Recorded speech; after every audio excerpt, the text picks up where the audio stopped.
Hello, guys, gals, non-binary pals. It's me, your host with the most, Dr.JWolfenstein, and give me just a minute if I can come to life.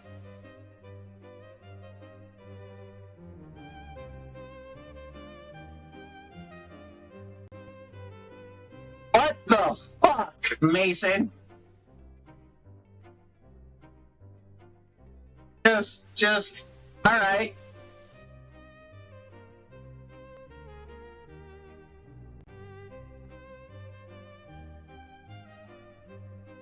Anywho,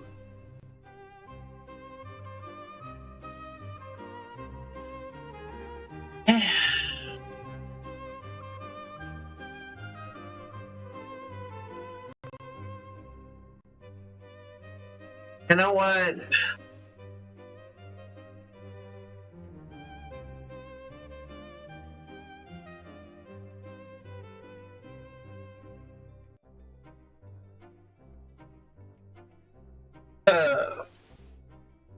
It might be. Hello, everyone. Hi! Like my new model? It's nice, it's pretty, and I have expressions and toggles. It's so nice. I can be blushy. Oh, I can be disgusted. What? I got the heart eyes. And of course, I've got the gleam. And then the angry face. What?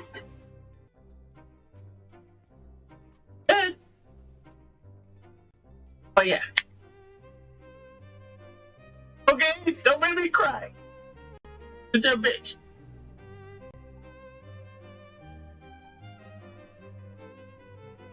I want to find then. Yeah. But now. So small, but you know.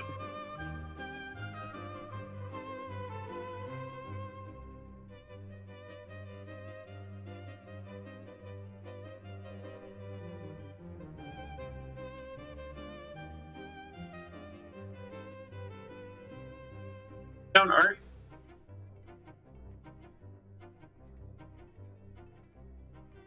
I'm not constantly changing my character. I am Dr.JWolfenstein, a creature of chaos. It's a lab coat. It's just a little flair for the dramatic. And again, it's not a change because I am a spirit of chaos. I will take on whatever form is more chaotic at the moment. And besides, who cares about one form when you can be all the forms? Oh, 20 after.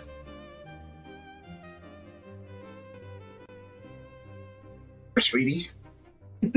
Are you good? She's so mean.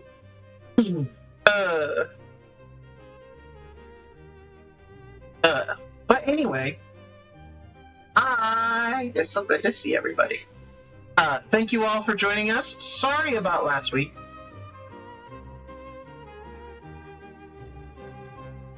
I was on a few things.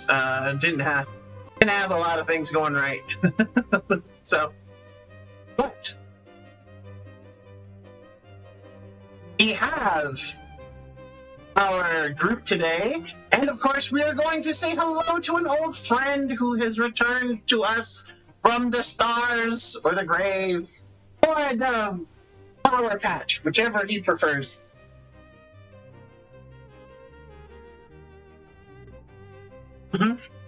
Everybody's favorite fairy griffin, Mochi.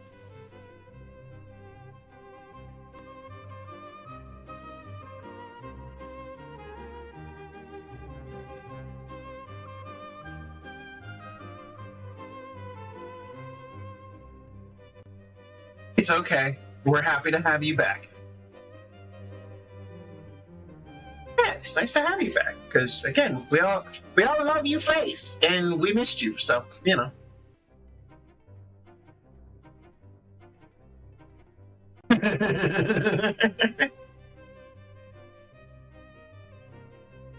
Yeah, you know, felt kind of walked into that one. And apparently we're killing the after again.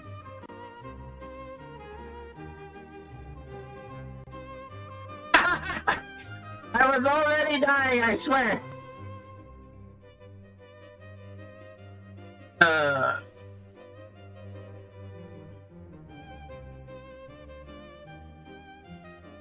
What? And that's fair. Oh, I need to do a thing because I have created new playlists. And there's lots of fun stuff, so I need to hear the musica. Yeah, it's gonna be awesome. It's gonna be good.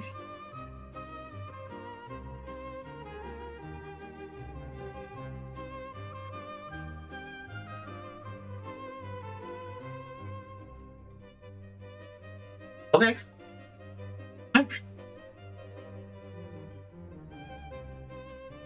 It's purple and green.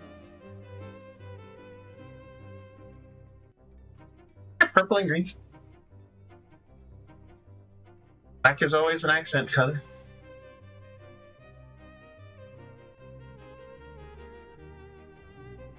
Now what? I can't.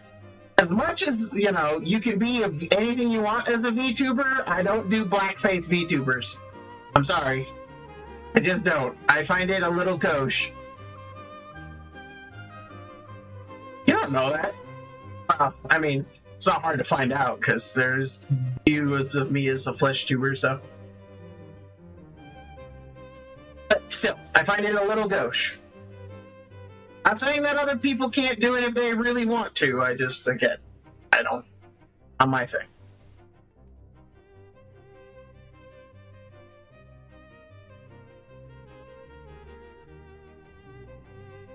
But, so, when last we left off, our crew of the Vessi's Mercy,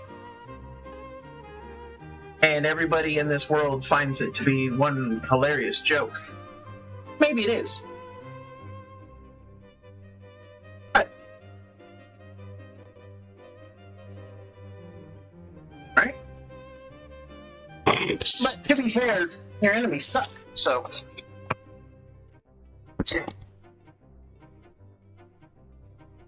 Not that way.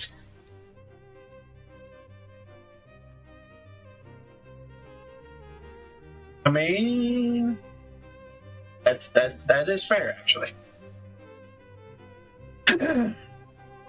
So, if the suck or not to suck, that is the question. You can actually do an eyebrow wiggle.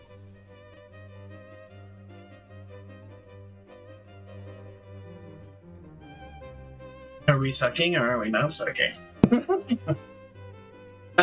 Don't mind me. I am just naughty. But I am a Doctor of Chaos, so kind of always in the cards. Anyhow.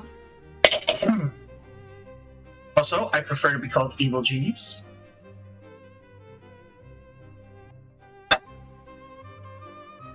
So, our crew has been hired by a madman. Well, I mean, he's mad for hiring them, but he's a rich man, and he has hired them to watch his masquerade party. His gala, so to speak. He wants it to be perfecto. You have been hired by the illustrious, and in certain circles, maybe, but you wouldn't know, the infamous, Don... Where's this fuckers? Thank you. Don Vittorio Scarlatti. And he is putting together an auction. This auction, of course, is being held at his location specified. And he has hired you guys to be security because he is selling a very rare magical mask. And he believes that the most infamous thief in Vardy, known as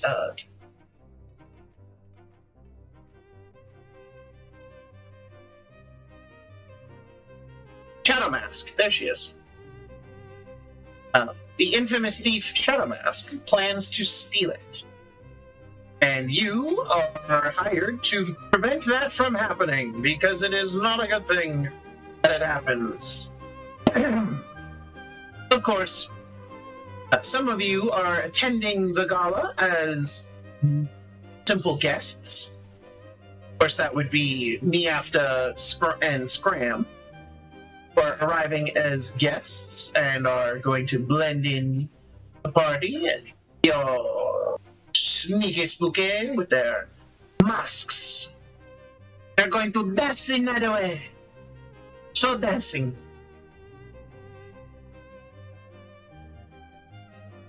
Well, you will dance anyway. As you will be taught to dance.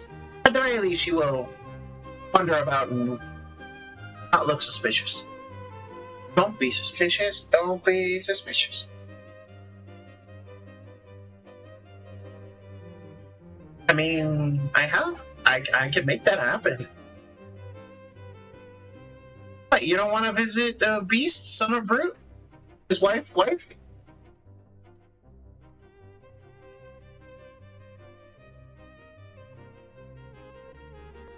I don't know why you have such an issue with mimics now. I mean, you literally ate a meal off of one.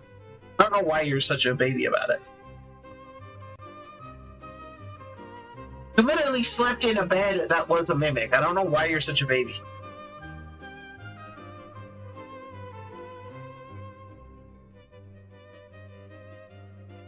They were. And he was sitting on one, and he was sleeping under a blanket that was a mimic, and the water basin was a mimic. Now here's the question, was that water? Like, pretty much everything that you guys didn't bring in with you was a mimic. And then some things you brought in with you were mimics, but you didn't know.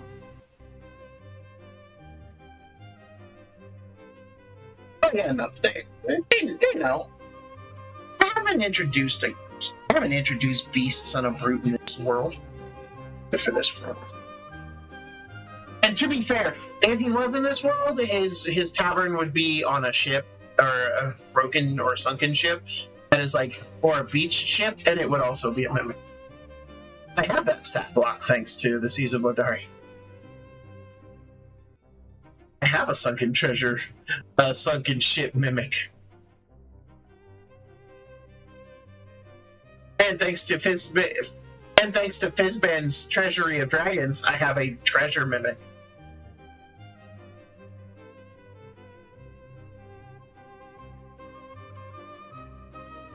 Although, to be fair, honestly, one of my favorite mimics in all of fiction right now is definitely the Delicious in Dungeon version of mimics, where they're like crustaceans.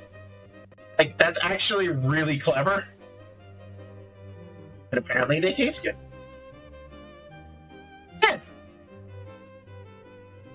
Alrighty, now to add the musica to the game. Because we need to have the musica!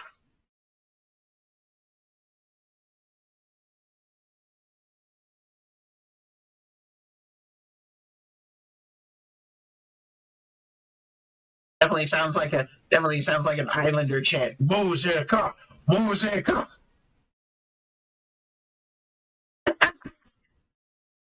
Wait, you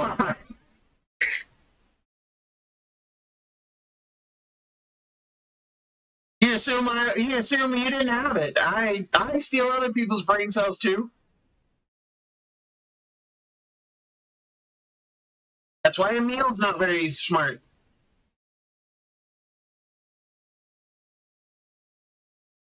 Okay, you're adorable, so we forgive you. Remember, kids, if you can't be smart, be pretty. That's a horrible lesson. Don't listen to me. However, a lot of people do tend to forgive you if you're pretty, but you're kind of dumb. I don't know why this is the case, but it is.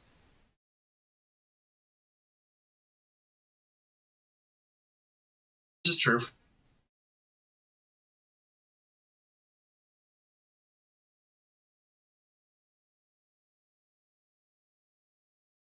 Oh.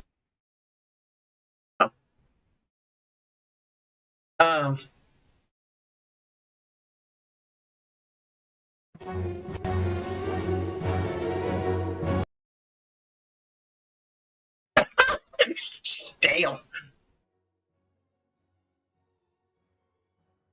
I was going to say.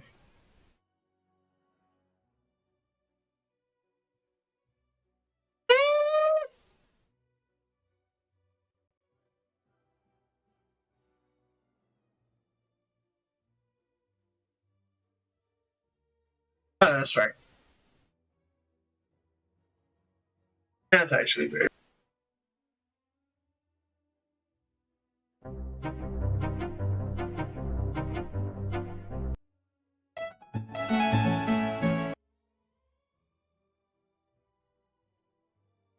Alrighty. Music Professor!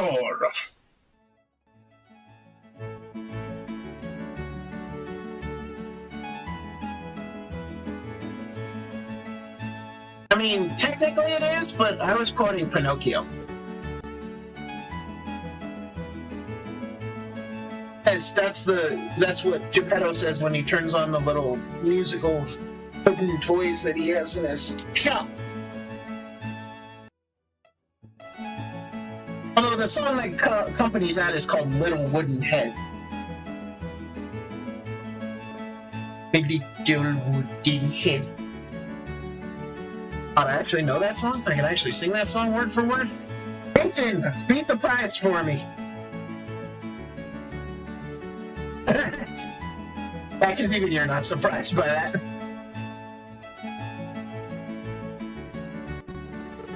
I have constantly told people I am a walking jukebox. You just need to know the right songs.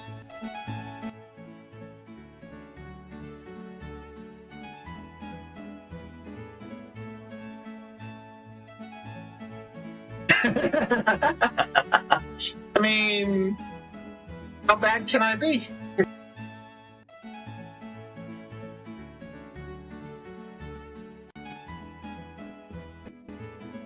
Nope.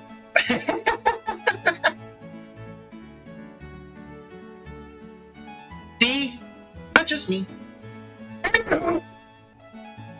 Let's see. I need to...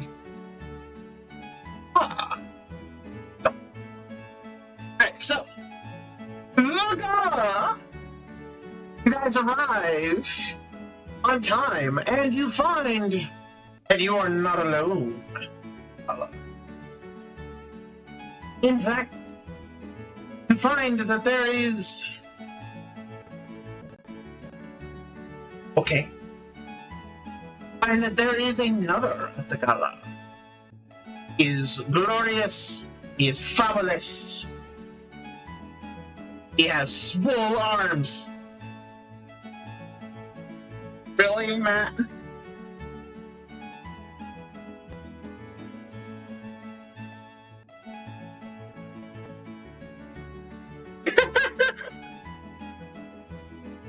Like, look! I just needed a placeholder, damn it!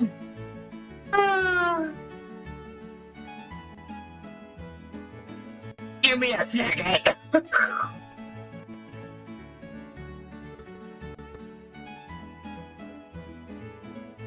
I mean, you're not far wrong. So. Right? Isn't it nice?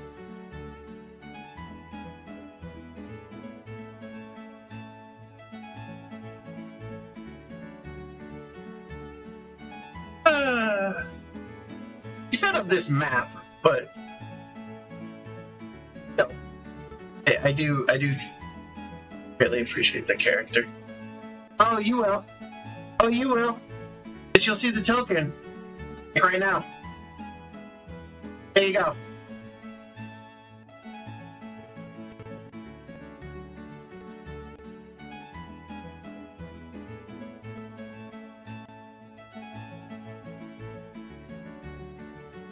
But anyway, you see this third gentleman, one of these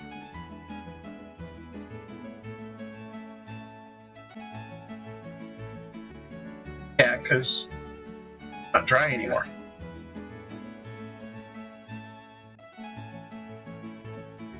Ever watch Mickey and Minnie Moist growing up? You out of your fucking mind?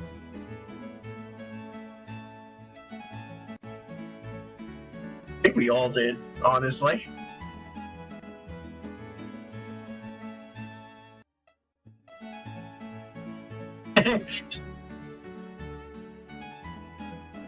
Man, Cow and Chicken, Ren and Stimpy, Rocko's Modern Life, Monsters, Beetlejuice cartoon. Oh yeah, The Marvelous Misadventures of Flapjack, and that horrific animation.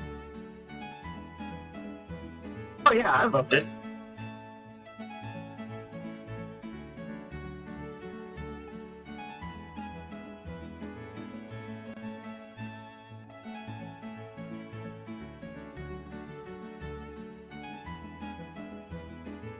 Oh, Chowder.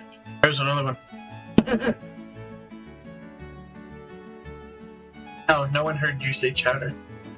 Yeah, Courage was good. The tablet is my... Yeah. Rule one, don't touch the tablets. I don't give a damn what tablet. Don't touch it.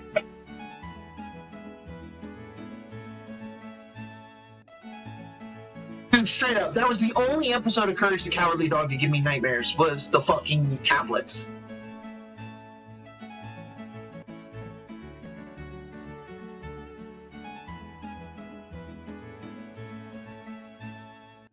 Oh yeah. Yeah, that was rough.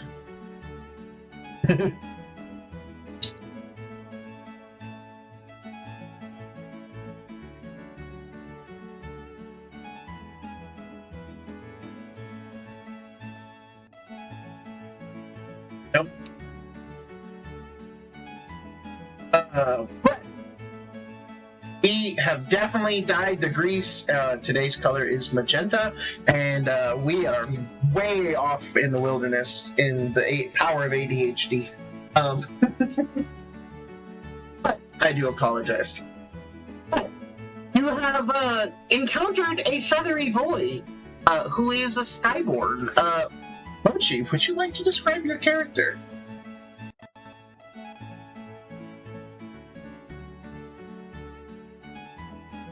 No, but I mean, you're just hulking.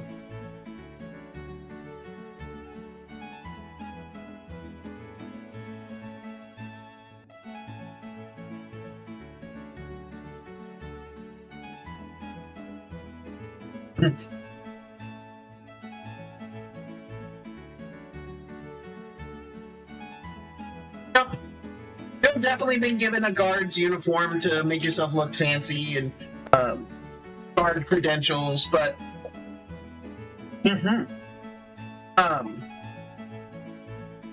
but your employer, Don Scarlatti, he gestures.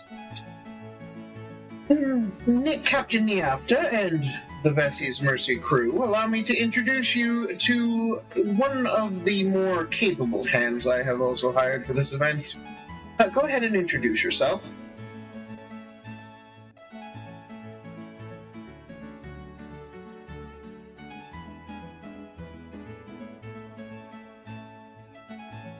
I call him Taff for short.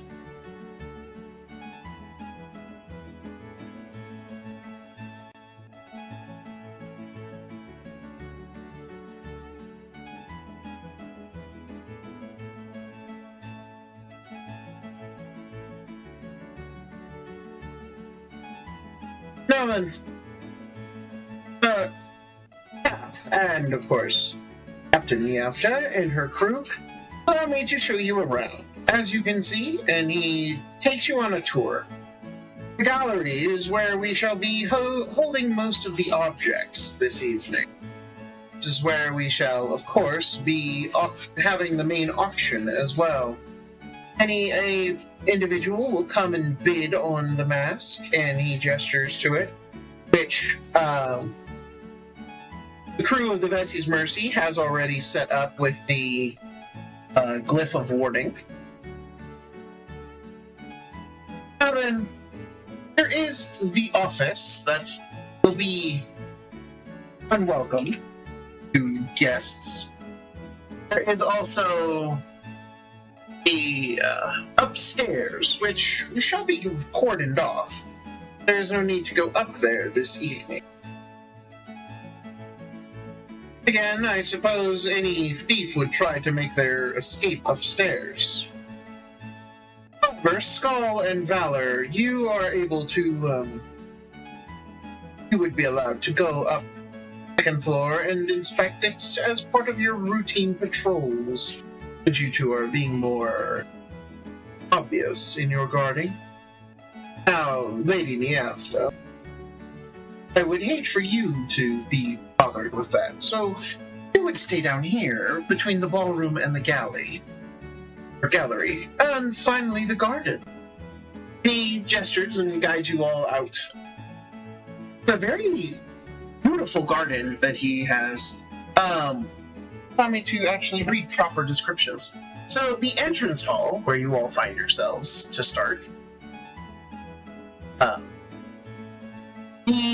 This elegant hall features marble floors and floral arrangements. Two guards protect the main entrance, ensuring that the guests and staff remain on the main floor. There is a ballroom. This long, opulent room has 3 massive chandeliers hanging from its high ceiling and enough space to accommodate 100 guests. The gallery, this large, high-ceilinged room, has 4 guards closely watching the auction items on display. Devotion mentions that she will be here all of the gala, managing the silent auction. And she has actually noticed that she is in finery as well. Like, Don Scarlatti has actually given her a very beautiful dress to wear, and it looks, it's very nice on her. The garden, however, is a lush indoor garden with a high glass dome ceiling and a winding stone path, and winding stone paths that crisscross through its interior. The kitchen and the pantry are a bustling area with a dozen staff preparing food and drink for the guests. And finally, the powder rooms, spaces for guests to powder wigs and use commodes found in private stalls. There's also a cloak. There's also 2 cloak rooms. One designated for males, one designated for females. This way, no one can lose anything. All in all, it's a very simple, but very elegant play. And of course, there is there's clear signs that this place will be a happening place, and there will be a fair number of guests in attendance. And so, definitely something to consider.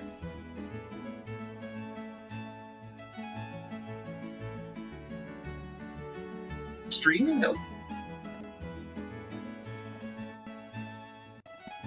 Alright, okay.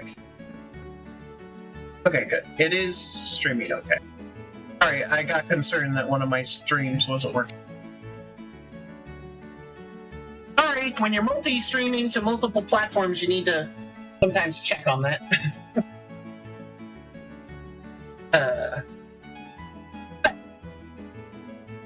So, guys have, of course, actually, the second floor is where you guys will be preparing and where you guys will be changing into your outfits. Sorry, I misread that. That's my bad.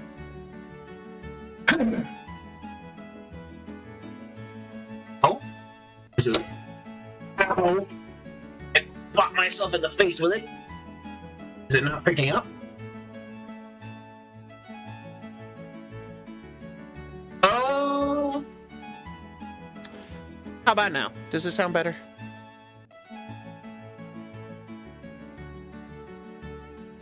Okay, good.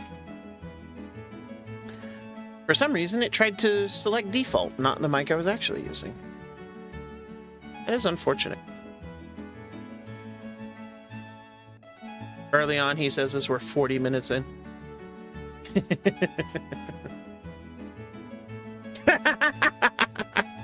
I know what I said.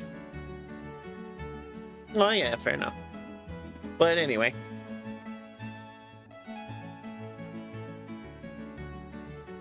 You pedantic dickhead.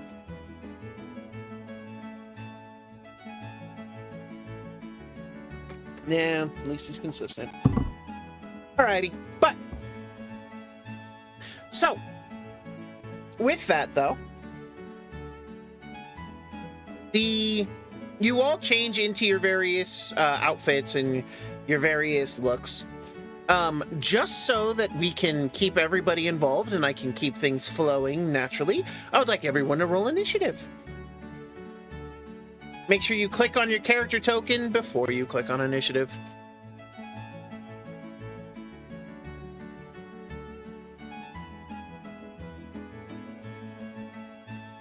Nice. All right, so, Caffrey, Skull, and Valor, pick a room, the gallery, the ballroom, or the entrance hall, and put yourself there.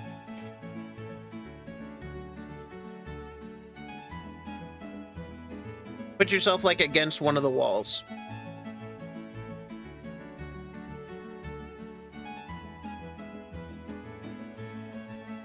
Mm-hmm.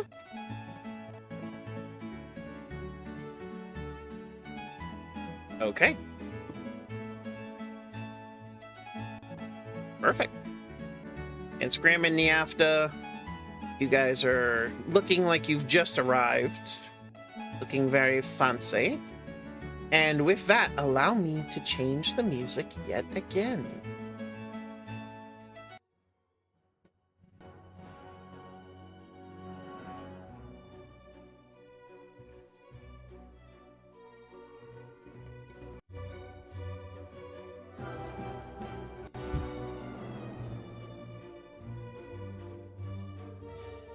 I mean, technically it is called the Occultish Waltz.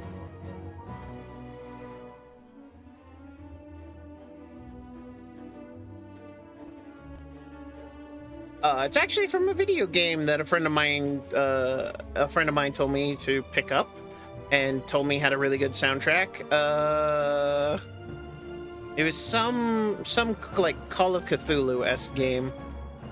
Oh, it's from The Occultist. Literally, the game's called The Occultist. It is a fantastic piece.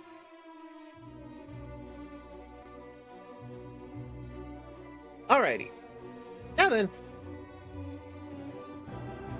as the group starts to, as the night begins and people start to arrive, allow me to do a little more reading. Alrighty, so I would like, you know what? As the guests start to arrive, let's have Scram roll a d10 for me, please.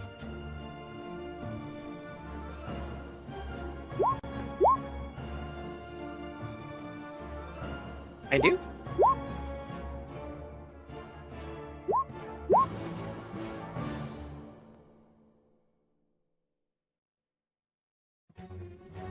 There is a gentleman who appears kind of familiar from his stature. You feel like you've seen him somewhere before, Scram, but he is wearing a simple black suit and mask. And he is in the ballroom chatting with other guests and interacting in a quiet kind of manner, but very simplistic, if elegant. Caffrey, please roll a d10.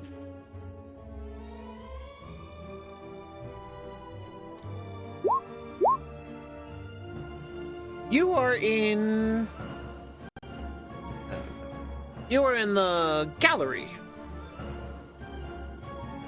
You see a gentleman wearing a fine black suit with a gold cummerbund and matching mask and a fine wig. He can be found moving between guests, talking to new people here and there, of course, kissing the hands of maidens and introducing himself with a flourish.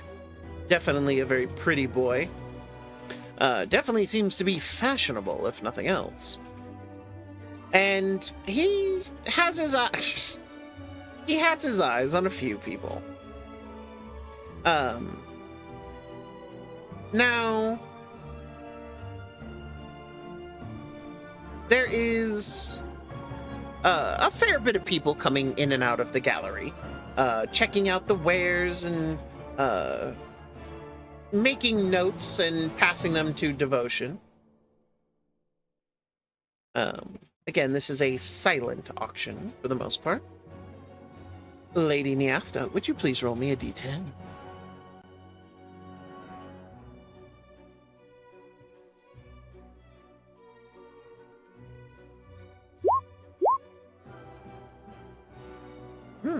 I see. There is a...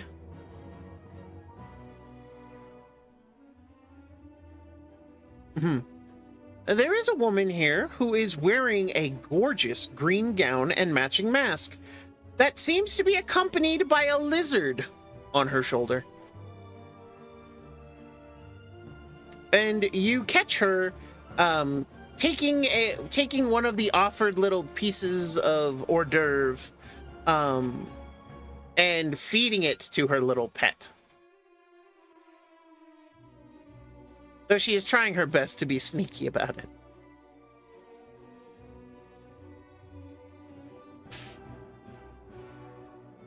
About feeding the lizard the little snacks, yes.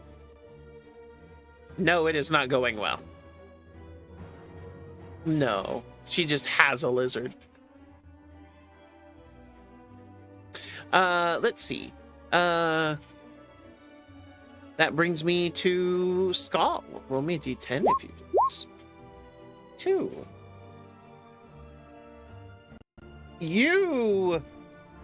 Well, this woman is clearly the most elegantly dressed in the whole ball. She stands rather imposing and rather tall. You swear you know her, but she is wearing a beautiful purple gown accessorized by a tall wig, a feathered mask, and a fan. She is currently whispering to a captain, or at least the fitted black gown and bejeweled black mask and feathered tricorn hat would immediately recognize her as a captain, though as you look, you realize, of course, you know who these two are.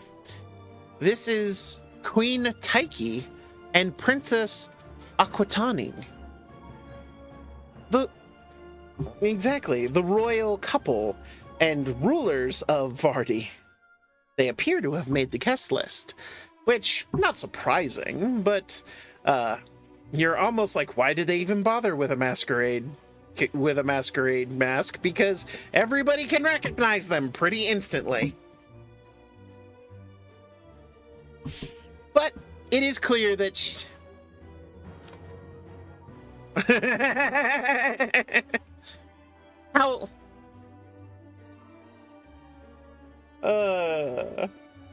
however, it is very clear that they are here taking their ease and relaxing as a couple, and seem to be having a marvelous time doing so. And it is very clear that from whatever the queen said to her lovely wife, that the wife has found herself amused, as the little giggles and laughing fit are very clearly the order of the night. And last but certainly never least, Mr. Valor, would you please roll a d10?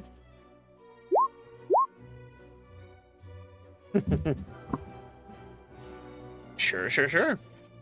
And you see arriving fashionably late, looking a little more annoyed than anything, as she storms her way up to the door, is laying a tea leaf, wearing her typical work clothes, and she is handed a simple black mask as she arrives at the door, which she puts on with a bit of an annoyed scowl. And yes, she is dressed exactly as she appears in her photo. She made no effort to disguise or dress up.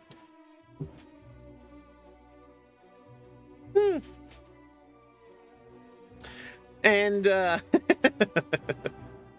is very clear. Yes.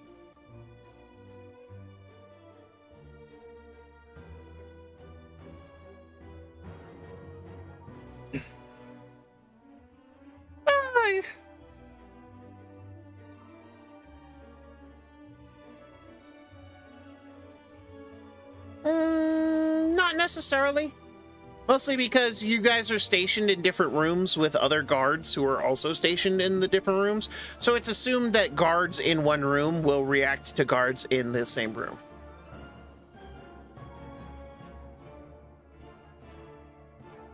However, no, unfortunately.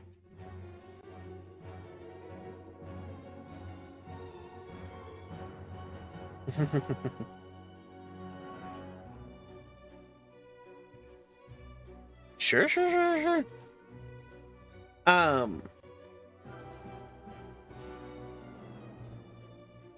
So, first things first, though. These are just some of the guests that you have seen. Scram!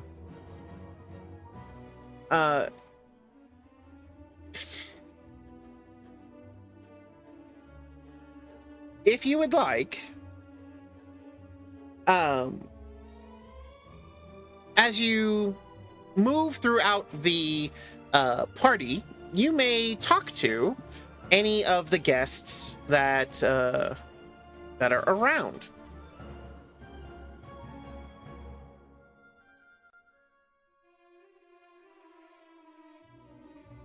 The one you saw, wearing his simple black suit and simple black mask, is headed to the ballroom.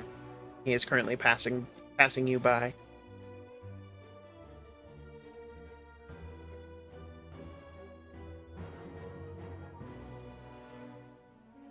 Okay.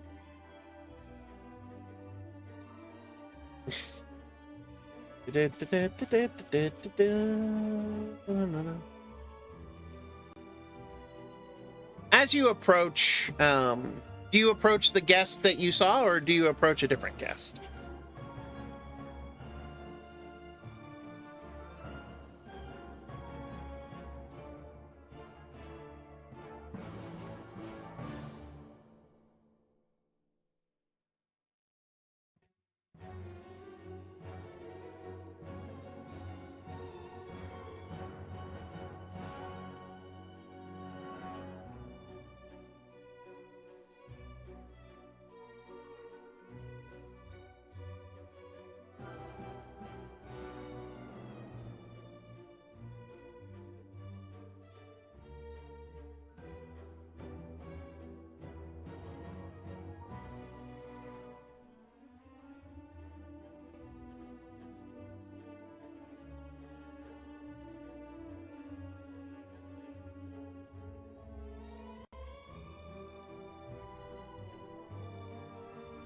Well, as you said you moved to the ballroom. Okay. You do see a woman wearing a beautiful pink gown, accessorized by a white wig and a silver mask that she is holding on a stick. You can see her surrounded by quite a few guests who seem to be vying for her attention, even if she doesn't seem to be very interested in their company.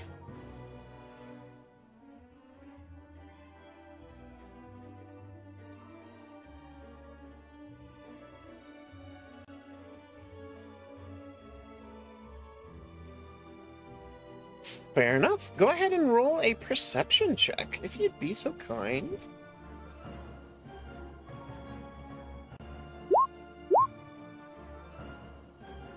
Very good, very good, very good. As you interact and as you're listening, you can hear the woman in question. I do apologize, but I find myself with a plethora of partners. It would be hardly prudent of me to take any one of your offers, so generous and numerous as they may be, she says, politely demurring as the guests seem to be jockeying for position to try and encourage her to pick them as a dance partner.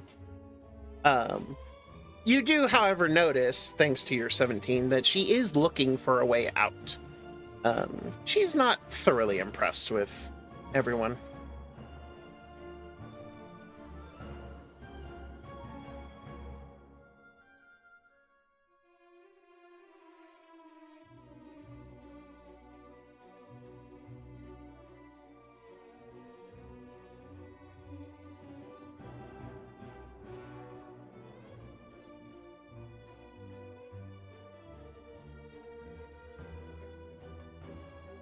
You are going to roll me a charisma save.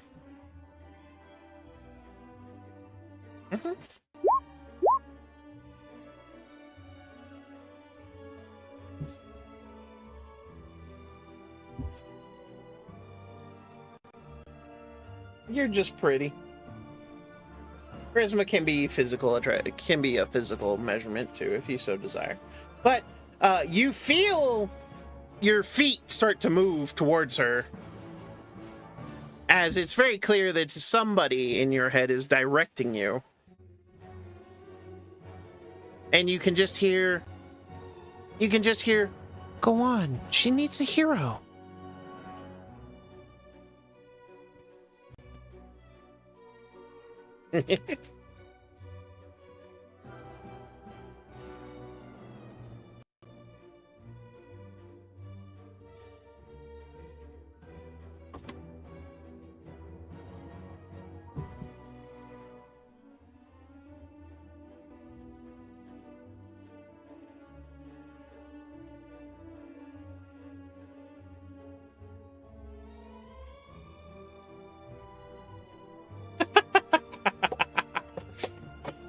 There is a moment of confusion as everybody kind of looks around and is like, what? Where did that? And they turn and see Scram. And several of them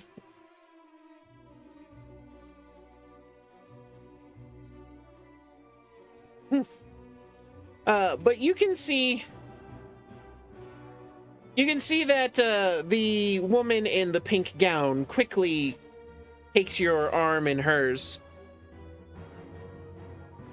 Though there is no explosion, surprisingly. And she smiles. As you can see, my dance card is full. I'm so sorry, gentlemen. And with that, she, like, gives them a half curtsy and, like, turns around with you and, like, leads you off. And she smiles. And she smiles down at you. Thank you for your assistance. That was very kind of you.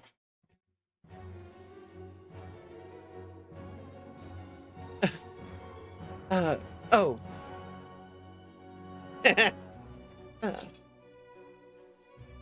You may call me Sarah.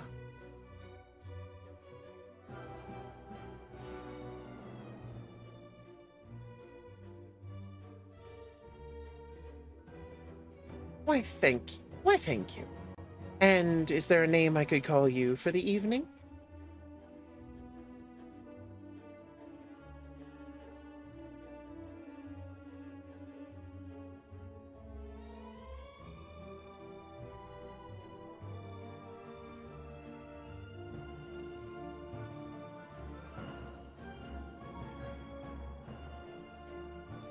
Caleb. Fine name. A fine name indeed. Strapping, much like yourself, she says, with a soft smile. You notice that this woman is a half elf. She is clearly dressed in the latest fashion, and she smiles brightly. You know, I heard from a little birdie. There are many little birds who talk to me. That the Dawn has hired very impressive security.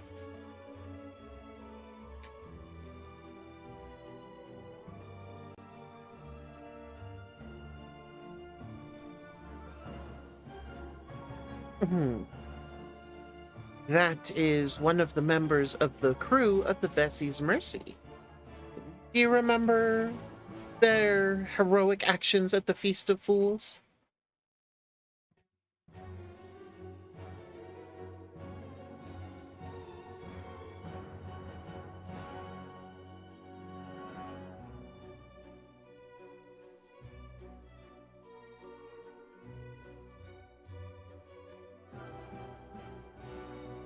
Ah, yes. The Queen and her darling wife, she says as she gestures to where the Queen and Princess are.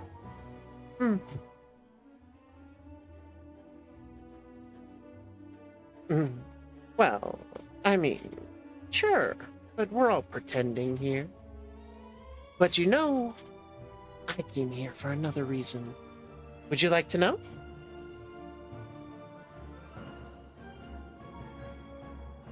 She smiles. Go ahead and roll a charisma check.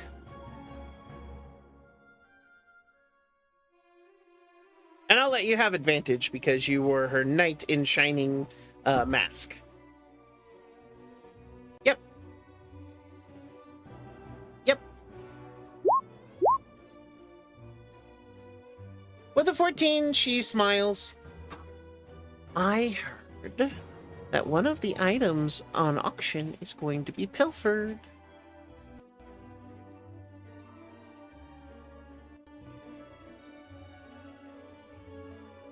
Yes, pilfered. Pilfered. I love how you use purloin, which is even more of an archaic phrase than pilfered.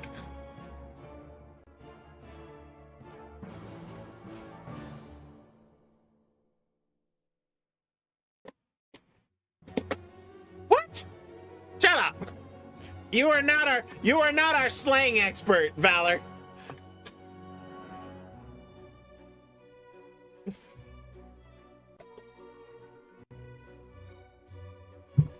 That's a bad Valor.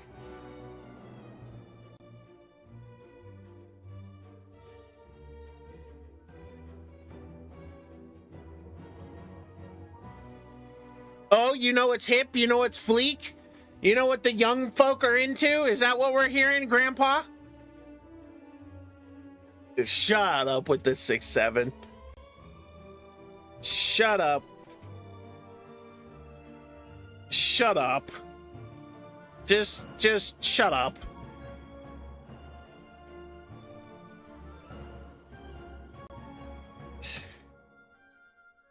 No. No, no, no. Anywho. Tough.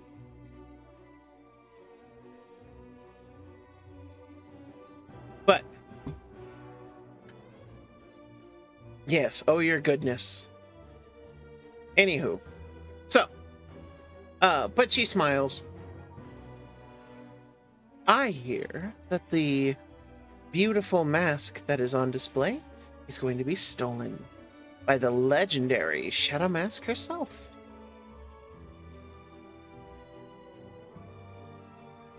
Oh, I am almost convinced of that. After all, why wouldn't she be?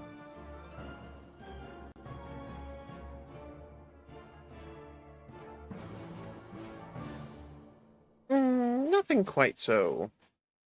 nothing quite so simple. She is real, of that I'm sure. The question is just, how real and how deadly can she actually be? I guess there's only one way to really find out, though.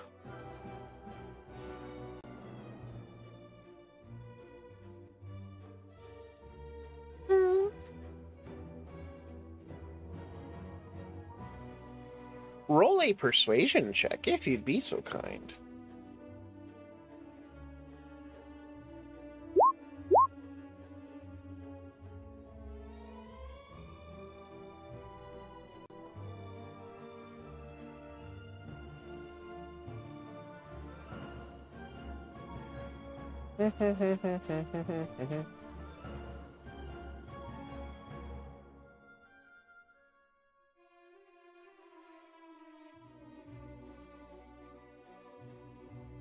What? I mean, my hair's always green.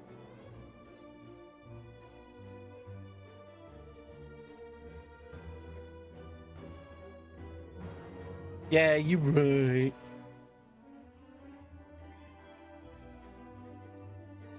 No. Abso-fucking.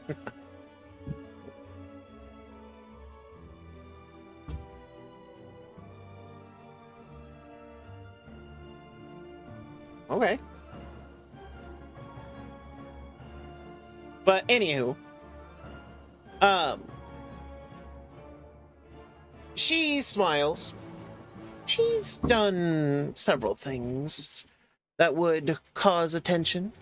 I'm sure that stealing a mask from this gala is not quite out of her wheelhouse, but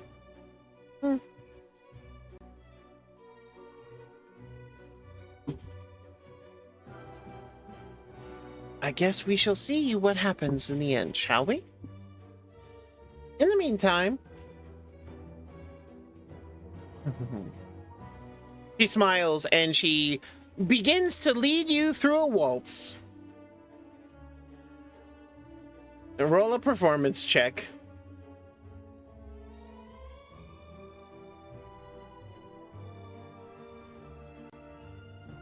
Roll a performance.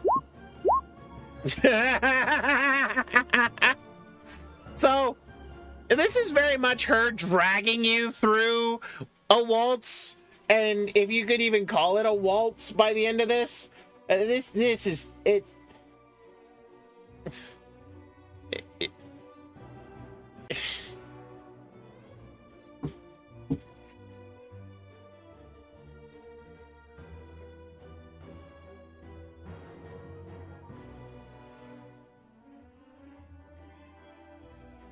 Yeah. Just like you're pushing large.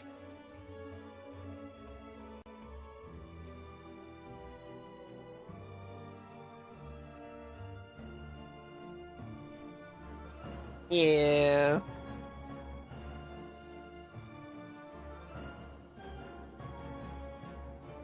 Half elf, yes.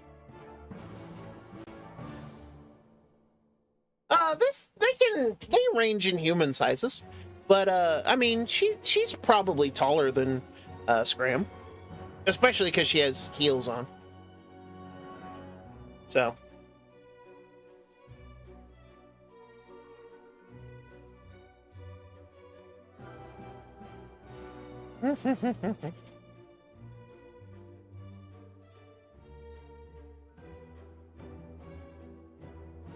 Yes.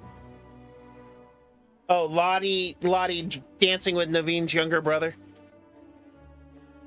Yeah, not anything quite so respectable. You are. And you are stepping on her toes constantly. It is a very painful night for her. But to her credit, she doesn't let you go.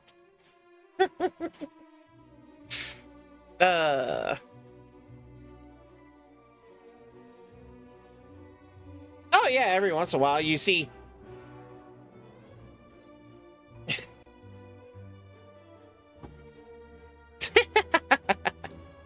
however, as that is going on, oh Taff, Taff, taff, taff, taff, taff. Devotion arrives. And actually, I have a soundtrack for you folk, I believe. Let me pick.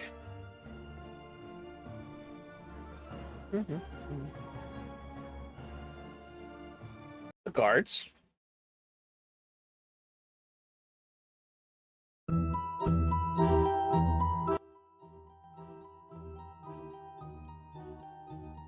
Yeah, you dirty birds!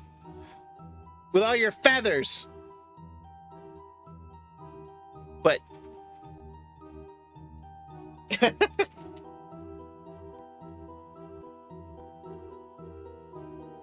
Half.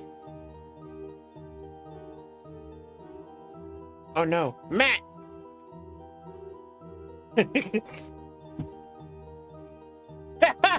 I'm Taff. I swear it. I remember my name, I swear. I swear for God.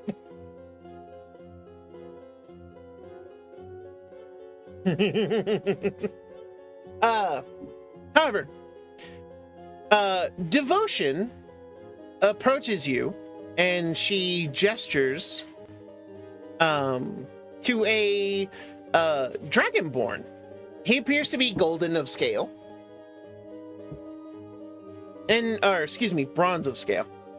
However, she gestures to him and then whispers, "Report in."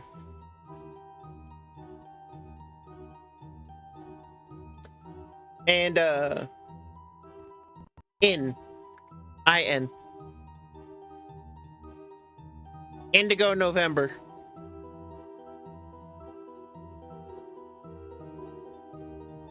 Yes. And as you do, he nods his head. "I am Tarin Brightscale. I am the head of security for the night." And he kind of keeps his voice low, though it is a deep voice.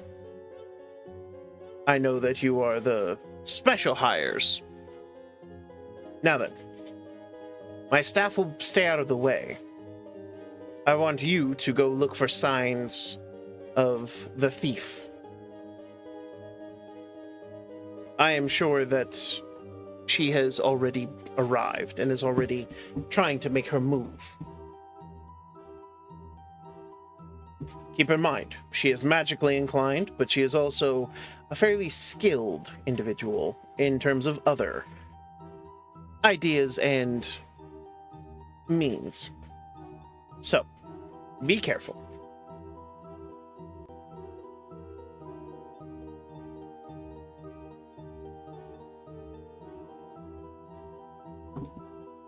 Indeed. Do not worry. I have a guard to place you. Okay.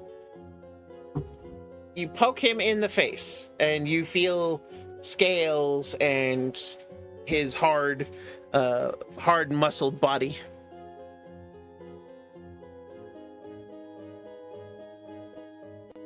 He nods.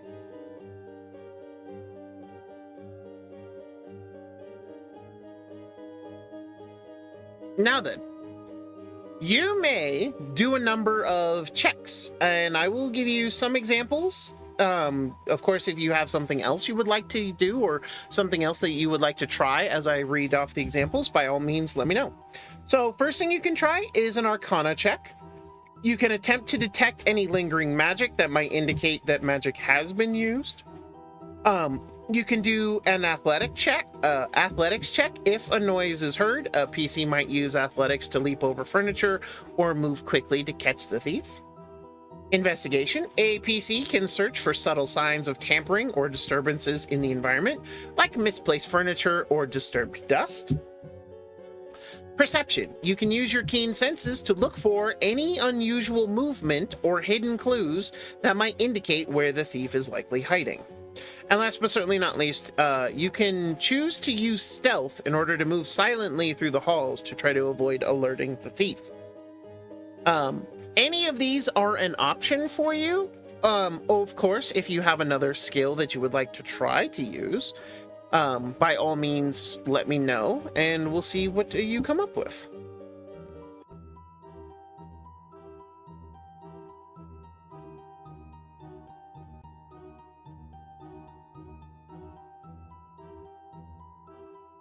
So, for instance, if you think you hear a noise that is out of place, then you could leap over the furniture or move quickly to catch the thief. Or if you were to be patrolling and, you know, think that there might have been something somewhere, you want to move objects around to try to look for clues. Like, for instance, you could move furniture to see if it's been moved out of place, or lift up furniture to look under it, things of that nature. Okay, go ahead and roll me an athletics test. With a 23, you are in the gallery, because that's where you started, since that's where you began your night. And you actually find that there's been couches and chairs set up. And it is quite the obvious piece of furniture that seems to have been moved. And as you move it back into place, you find something. Go ahead and roll a d8 for me.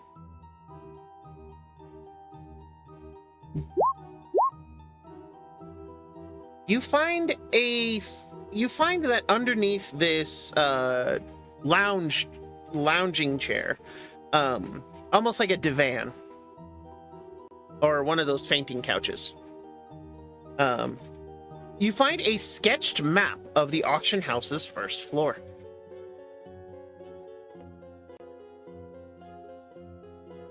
Yeah, it's very similar. It's very similar to that, only it doesn't have the vault located.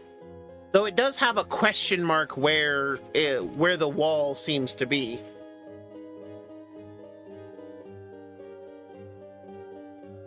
Or at the very least, a space that seems to be dead.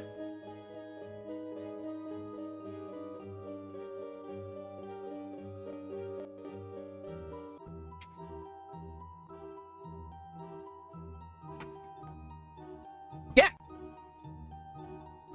No speaking stone system. However, you can go find the Dragonborn. He's not hard to find.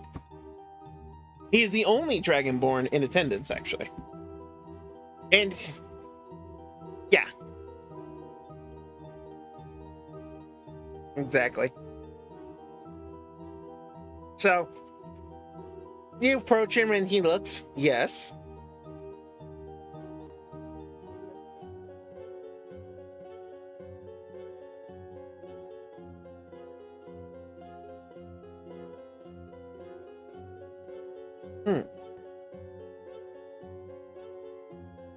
Let's see. I will go tell the rest of your special security team. You go ahead and keep monitoring and keeping your eyes out.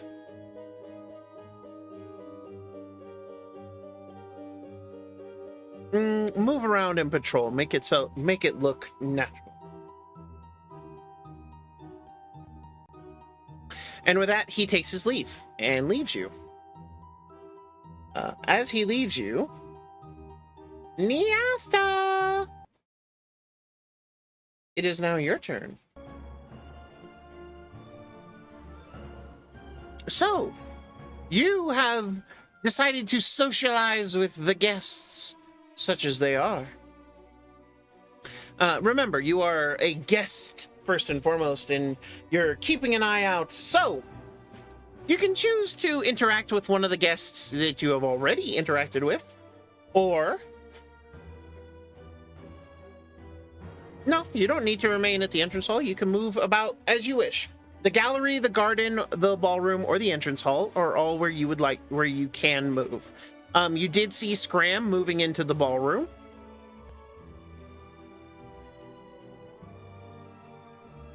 So you can choose where you would like to be instead.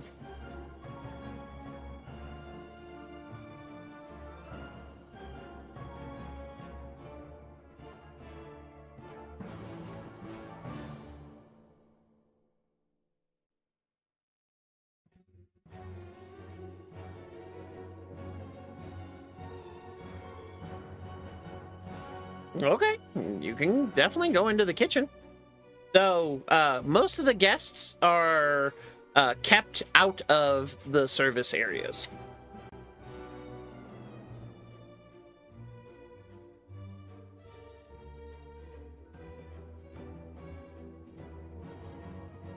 Fair enough, fair enough.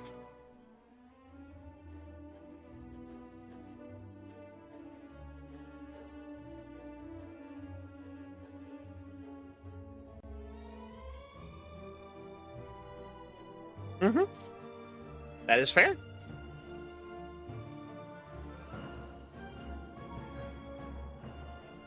So you are going to talk to the serving staff? Okay. Go ahead and roll. Let us roll a persuasion check, actually.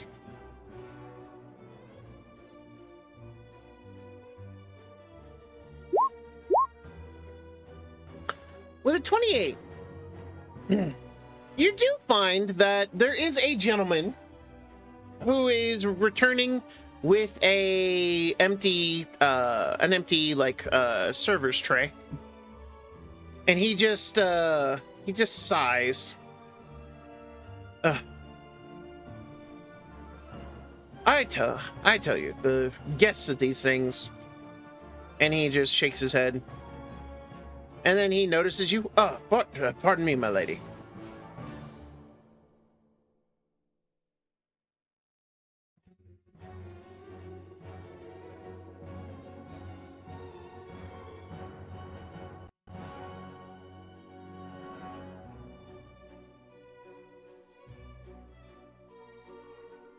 Oh, of course, of course. It's not an uncommon request. Though, do be careful. And he guides you into the kitchen, kind of at essentially what is the equivalent of the chef's table, and has you sit down. And after a few moments, tea is brought and set, and he nods, smiling.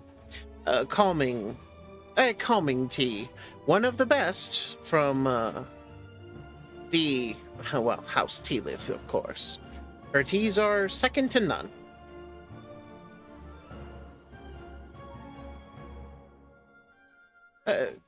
Though, fear not, my lady. After all, it is, there's no need to fear. You're not the only new arrival. After all, there was this woman wearing this very green gown with a glittering mask. She definitely seems... she was in the garden last I remember seeing her. She was wandering alone out there, wandering the garden paths where it's nice and quiet. If you ever feel Oh, yes, I do notice that one. However, I wasn't talking about that particular woman. No. This green mask, it glittered. And seemed to be sparkly, whereas... between you and me, that is Kelda Lungan. Or Lagan. Kelda is a regular here. She's been here more than her fair share, I dare say. She's, of course, come with some of her relatives. But, she's always been a bit, well, odd. She loves her rare and magical creatures, though. I'm willing to bet that lizard does something spectacular. In fact, I wouldn't be surprised if it breathes poison or maybe can disappear at will. You never know with a Lagan. Their critters are, well, frankly, the most interesting things about them.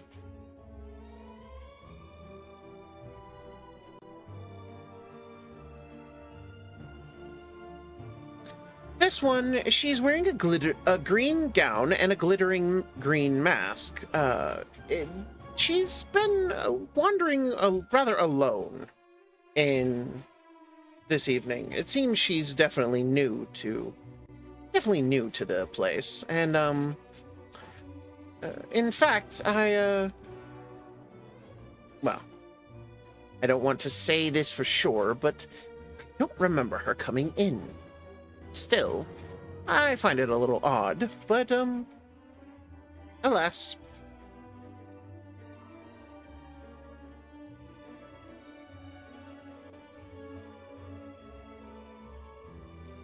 Indeed. I would definitely check the garden. That's where I last saw her.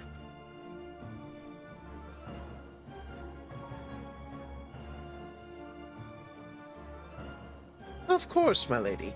And remember, enjoy yourself. Tonight is a night of festivities, and, well, if you have the right coin, of course, by all means, bid on the auctions.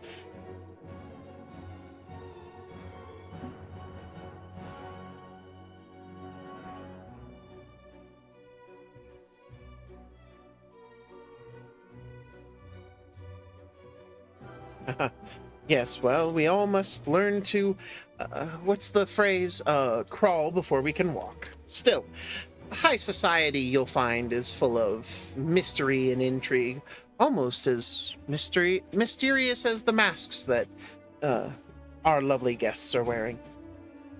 And may I say that your dress and your mask are by far among the most lovely here.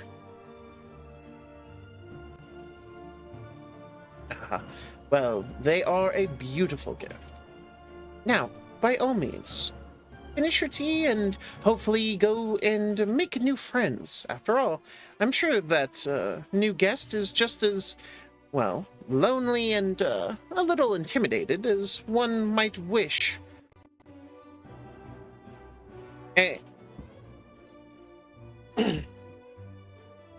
He smiles and bows, and do you head to the garden?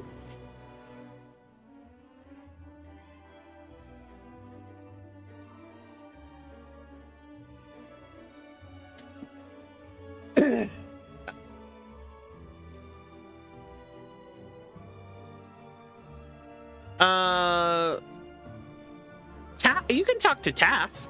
He seems to be in the gallery and, you know, kind of looking around, so you can definitely talk to Taff.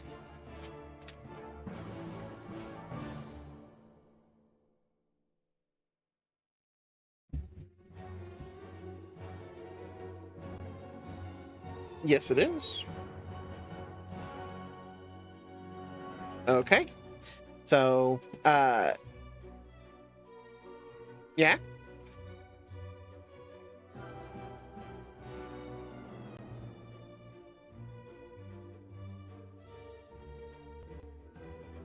Yeah, that is true. All right, so that we'll put a pin in that for the moment. Skull, you're up.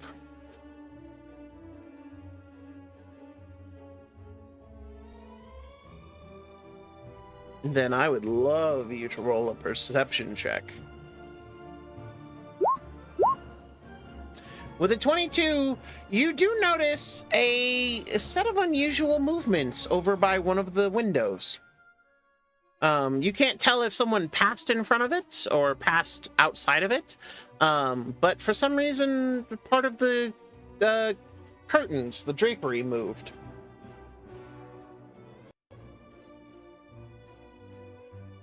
Do you make your way over there?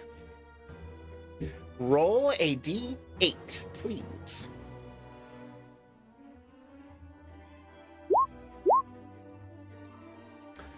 You find that the movement you saw was a window that has been left just slightly opened. Ever so slightly.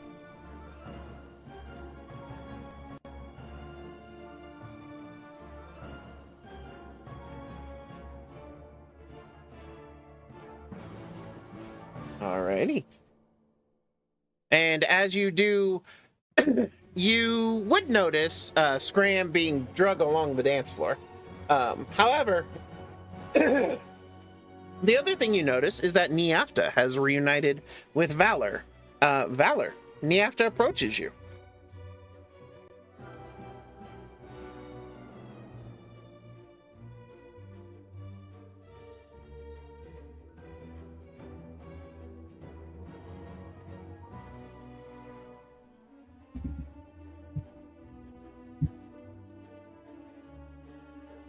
Easy done.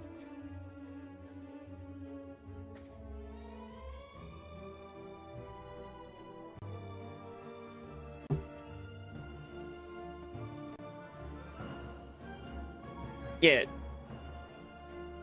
Yeah, you're trying to make it obvious. You're not trying to advertise that you're talking to the guard here. You're just happen to be standing next to him or near him.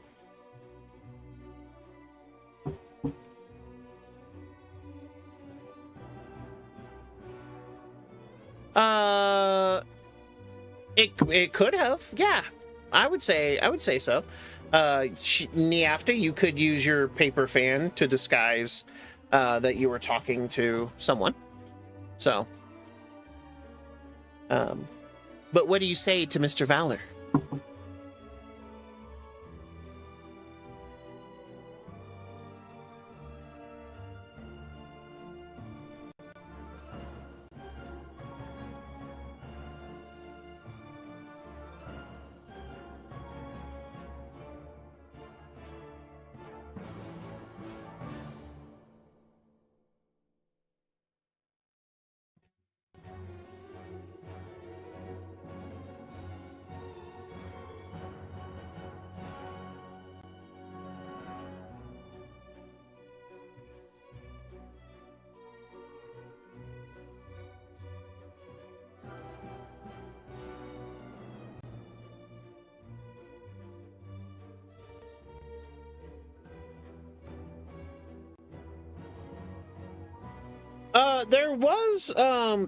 You've seen at least one woman in a green dress, though no one you would describe as glittery.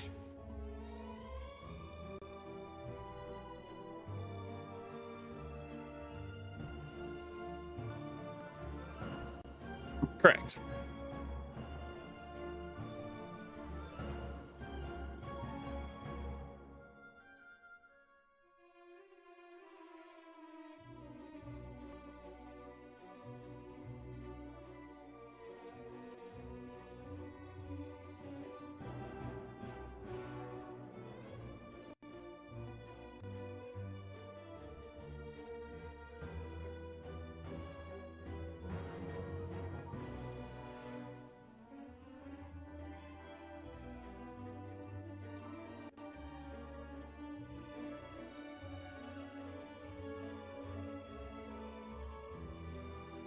Indeed, so you do.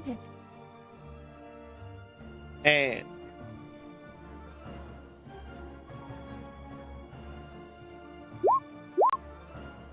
excellent. Easy peasy. Nothing hard about that.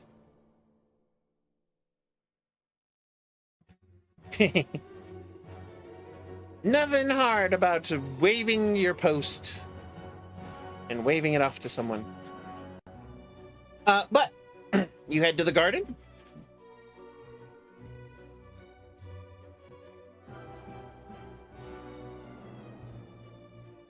Fair enough, fair enough.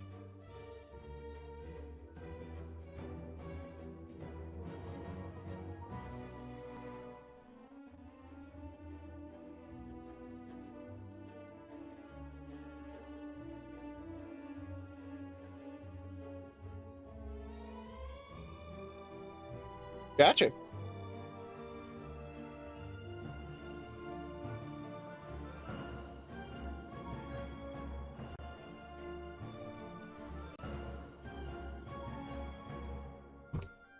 Say that one more again there in the after. I'm sorry.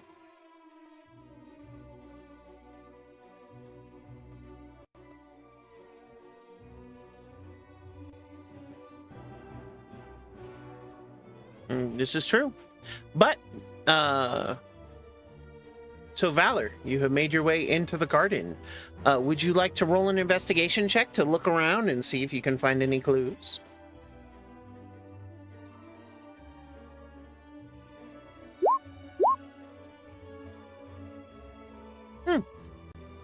Well, you do in fact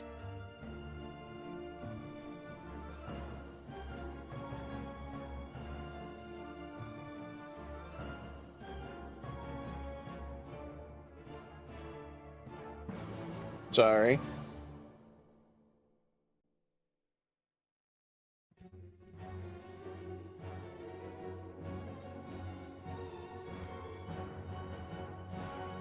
But you are not able to find anything at first. However, after a little bit of time, you do in fact find a folded green gown and a matching mask. This mask appears to glitter in the light, and it has been stuffed behind, or at the end of one of the garden paths, and stuffed behind some plants.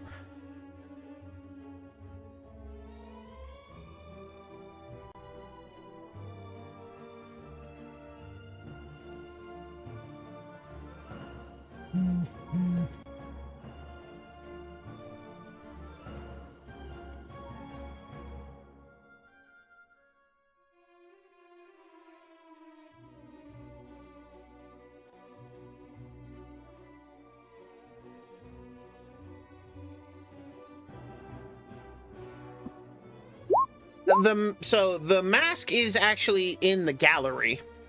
The guard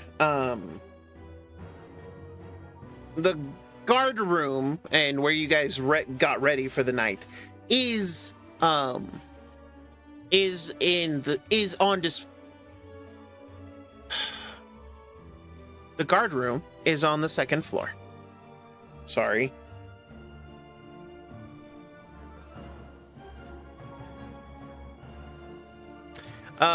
Right where the A in gallery is located.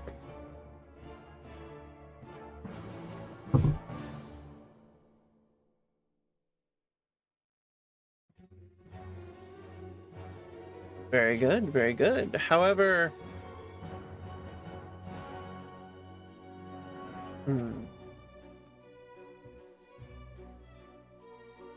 as you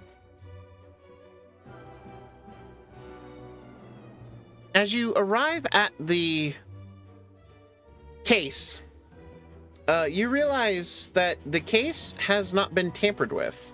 In fact, as you're looking at the mask in question, you tilt your head and you realize that this is not the mask that you were supposed to guard. In fact, it's a replica. Taff, this is about where you come in and see Valor kind of moving into that position. And you see that, you know, he's kind of staring at this mask in question. You can, in fact, show him your paper that you have just found.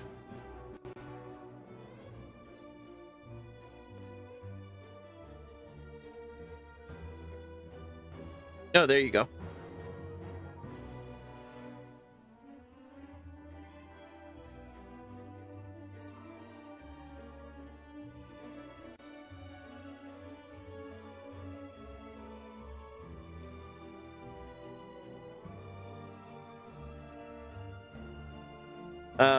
Valor.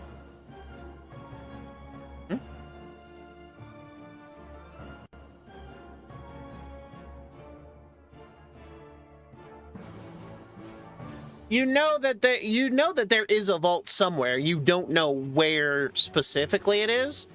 You were never shown.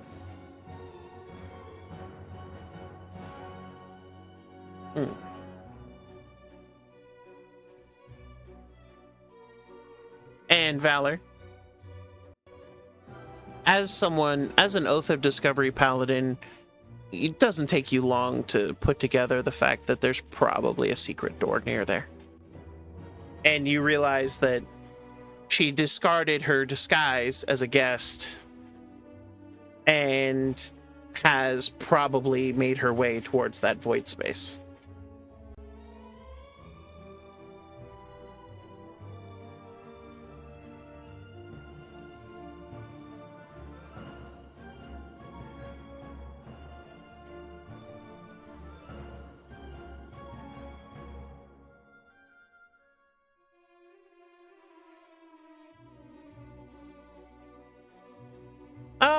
Go ahead and roll a...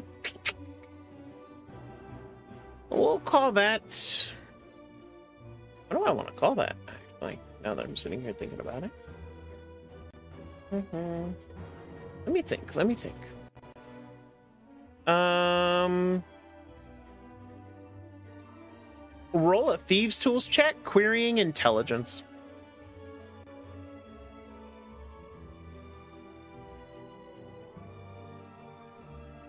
No, unfortunately not.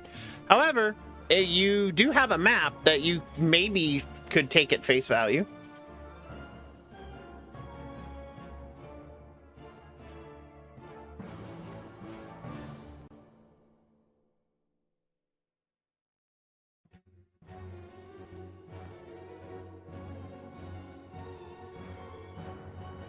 Yes, you can indeed.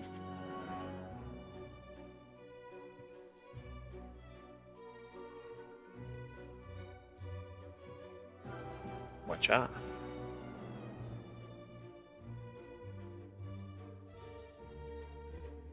Yeah, it's by the S there.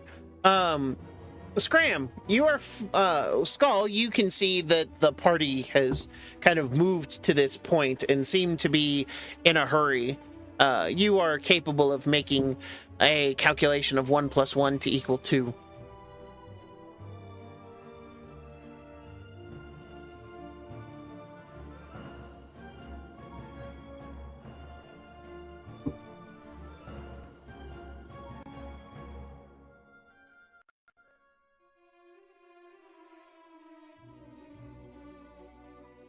She sighs, but nods.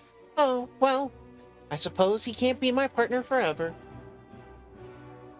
And, she smiles, looking down at you. Maybe next time you'll be more, well, alive on your feet. It's quite all right. It's not the worst dance partner I've ever had.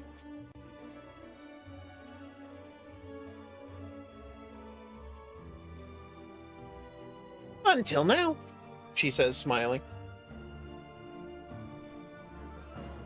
And with that, you are able to depart.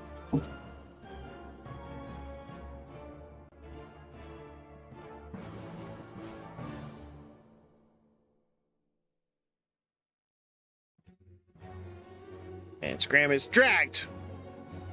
And Valor, do you try to open the secret door?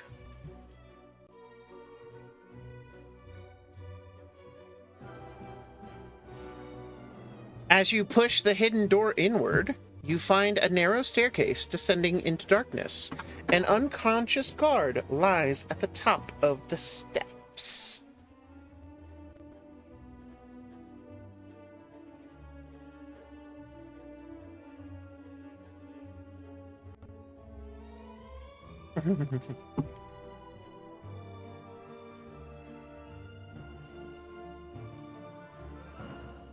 Slater, Slater.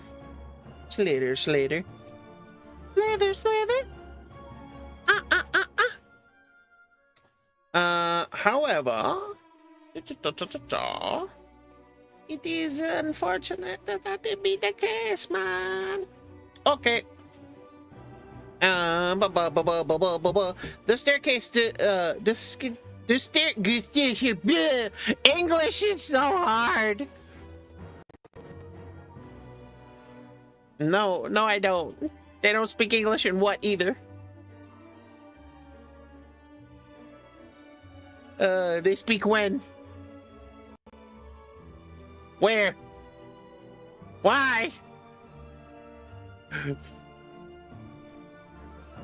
Who? How? Anyway. Alright, so I need everyone as you make your way down the bottom of the steps. I need you to roll perception. Disgrace.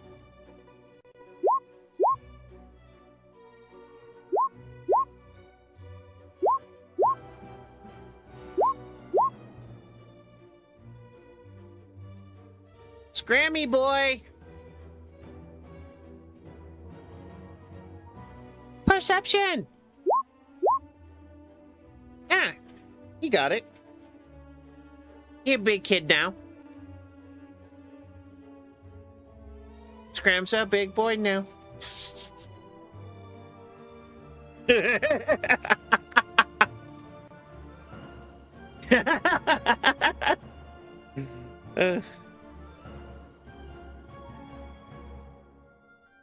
I mean, Wheaties, weenies, both works. You'll need to eat pickled herring so you can be strong like bear fighting woman. Oh.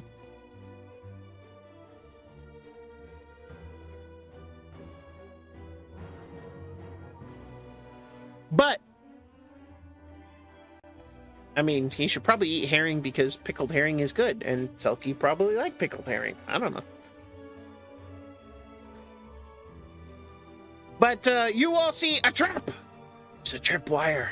It is carefully strung across one of the last few steps, attached to a small mechanism. And so, somebody with thieves' tools should probably roll a thieves' tools check, querying dexterity.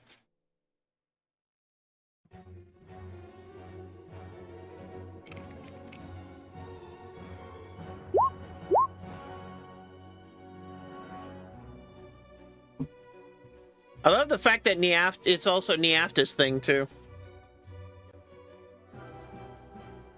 Well, you know.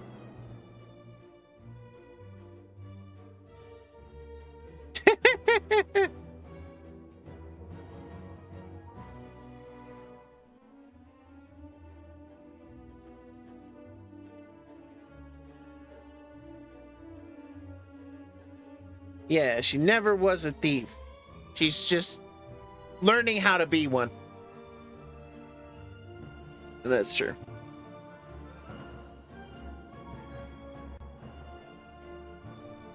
Yeah. Yeah.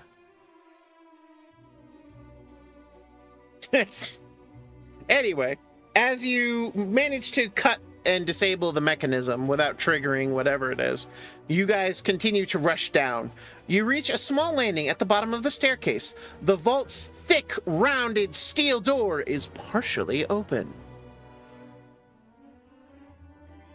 Gasp!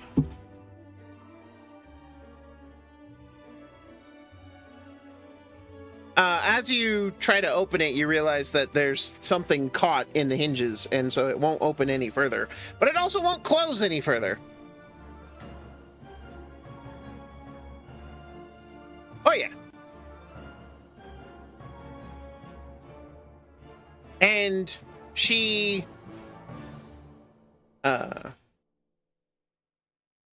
as you enter, you see that the room is lit by a dim lantern. By the way, the subterranean vault is 30 feet by 30 feet with a 10-foot ceiling. The vault door as the only way in or out. And you can see that there is a pry bar that has been lodged in the hinges to prevent it from opening or closing any further. So this works not only to keep the door open, but also to keep someone from locking the thief inside. And as you all enter the room, there's a brief kerfuffle. Oh no! As Umachaka! She arrives, and she goes, Bagat! And 2 arms! Yeah, Bagat! Trying to scare you, because she's wearing a very creepy looking mask. And, no. No, because you... Indeed it does, and you all have disadvantage on the initiative. Because she has had time to set up. Because you were all too slow. Yes, you do. You have to drag yourself onto the map, but first let me create the room. 15, 25, 30, 10, 15, 30.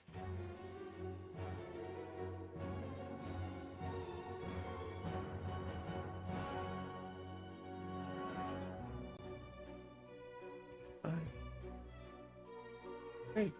Yep. So inside the green box.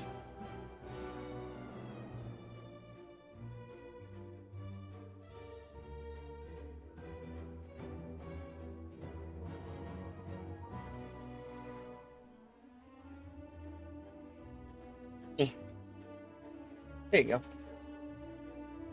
Let's see. NPCs. NPCs. Where are the NPCs? I need the NPCs.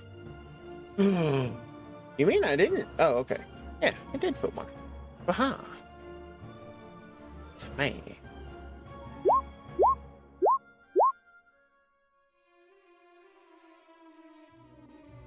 Scram Niafta, would you please drag your character tokens onto the new map and roll initiative?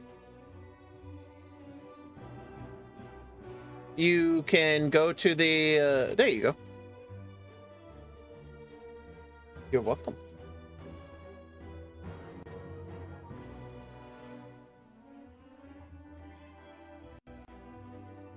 Aha. I mean, that's up to all y'all to decide. I don't care.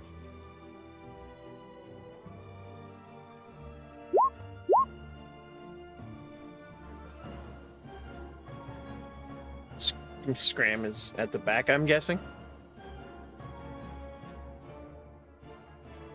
Oh, whoops, she has advantage, so hold on.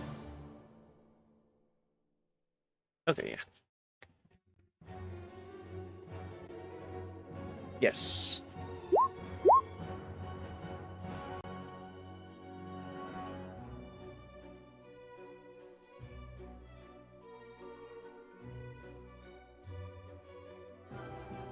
Yeah, because you have a disadvantage on initiative for this one.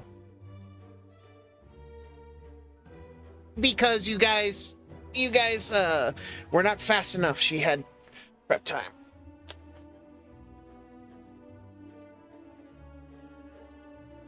Yeah, you...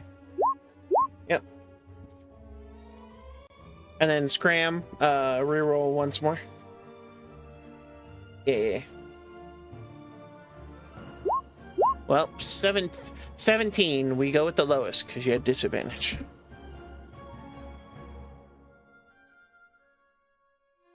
And Skull. Okay, yeah.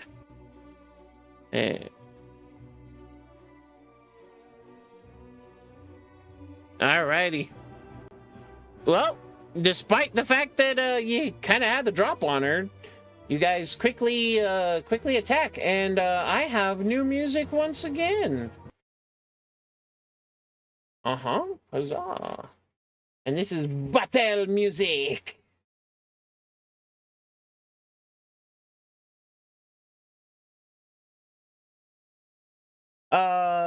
You aren't sure, honestly. Let's see. Let's try this one. Yeah, why not? There are all kinds of crazy in here.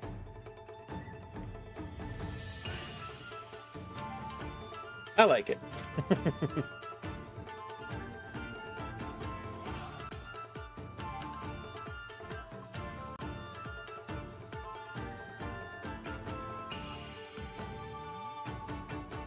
Let it be known, ladies and gentlemen, Vex is a walking meme.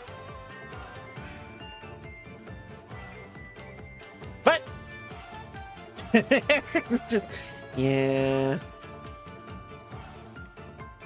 Who said me? I didn't say me.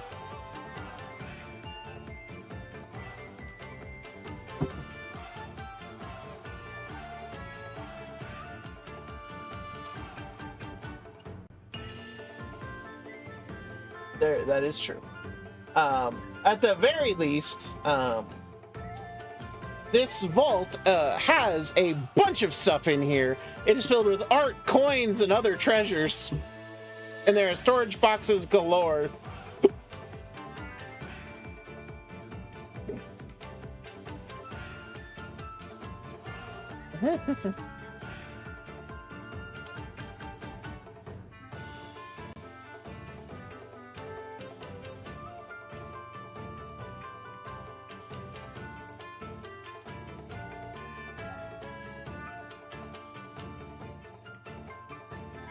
Roll an athletics check.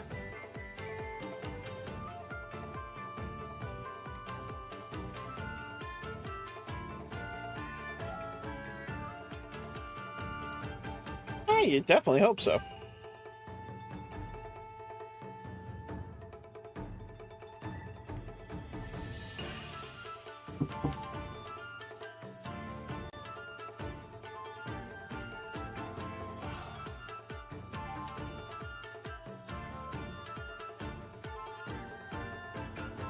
All right, so you managed to remove the crowbar, but not so much the not so much closing the vault door.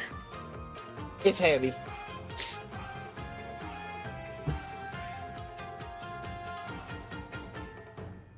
Yeah, that's your action.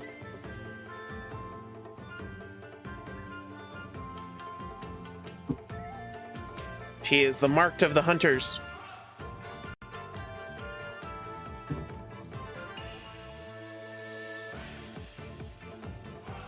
Alrighty. It is your turn, is it? Alrighty. Scram!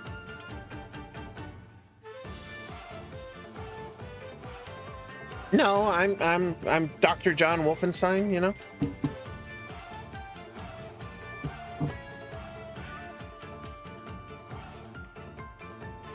I usually am. It's about 98% of the time. I just ignore that other 3%.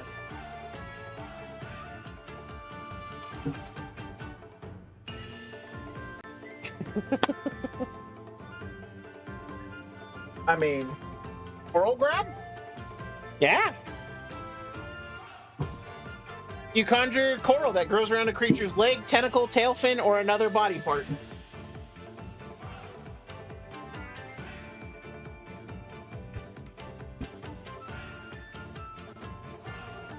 Okay.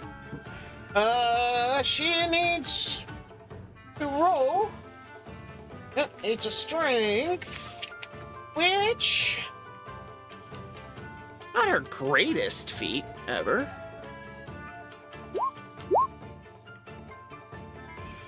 Yeah.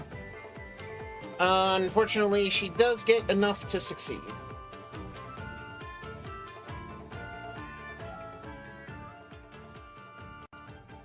Roll that 4d6 then.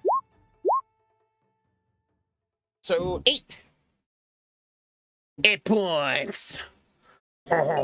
She takes 8 points. And then the spell. Let's see. On a failed saving throw, on a success, it suffers half damage and no additional effect. The spell ends. Okay. Alrighty. It is time for the master. And she rips an illusion off her face as she uses her bonus action to don her mask of horrors. Okay. And I actually have artwork for you guys. I do.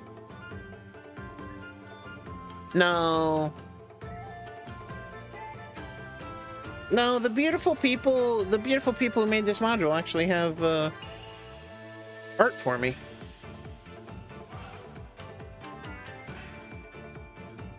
I mean, well, you know.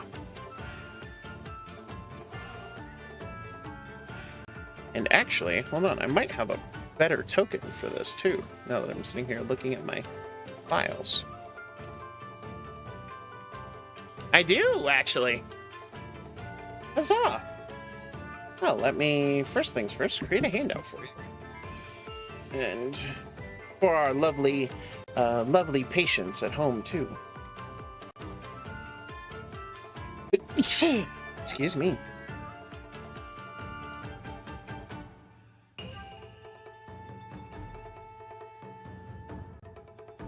And this is the Shadow Mask.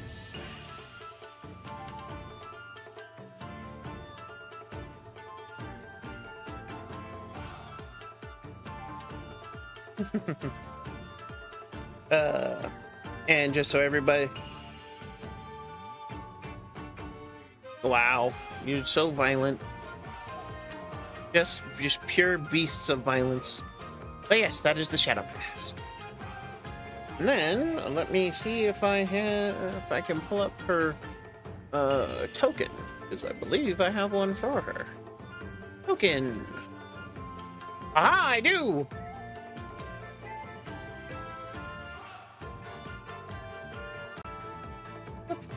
There we go. So, gonna go ahead and we'll Hunter's mark her.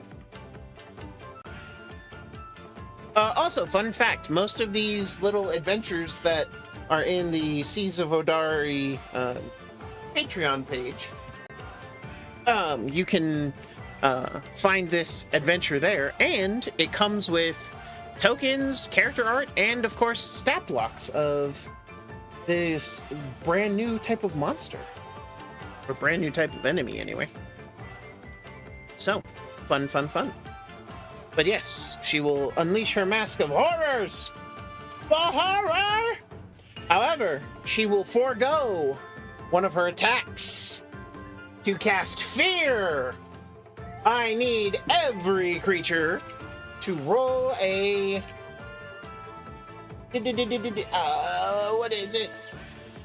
I think it's a wisdom save.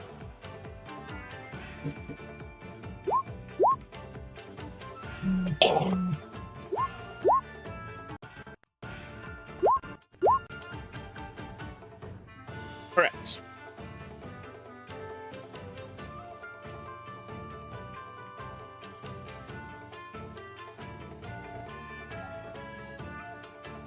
Wisdom with advantage.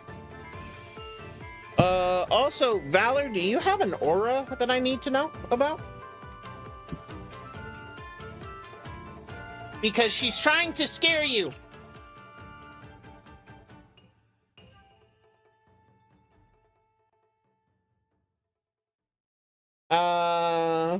Yeah, no, everybody needs to roll a wisdom save. I'm sorry. Let's see. Yep, Taffy accidentally rolled the wrong thing and then rolled the right thing.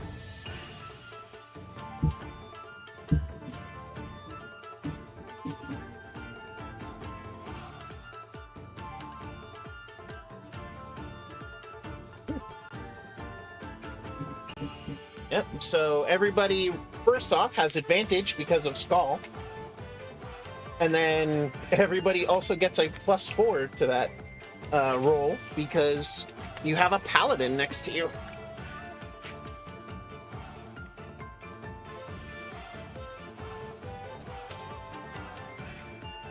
I mean, you get a 28.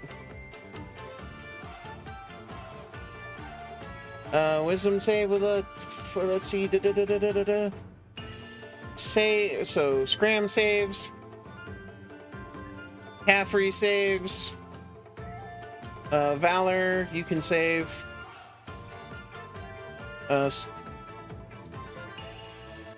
Yep. Skull saves. And then she rolled the wisdom save down there. It came in. No worries. Yep. And then you... Niafta. I need to double check the stat block real quick.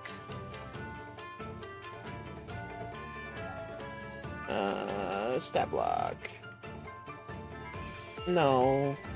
It's just the DC was 16 and she only got a 14, so Niafta is afeared!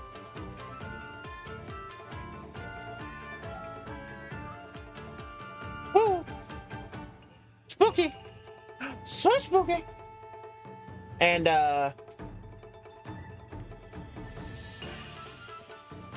also, her donning of her mask actually comes with the bonus action that she can make one of you roll for fear. So, Valor, go ahead and roll again. You still have advantage, you still get your +4, but roll again. So 17 is enough to succeed. Yep.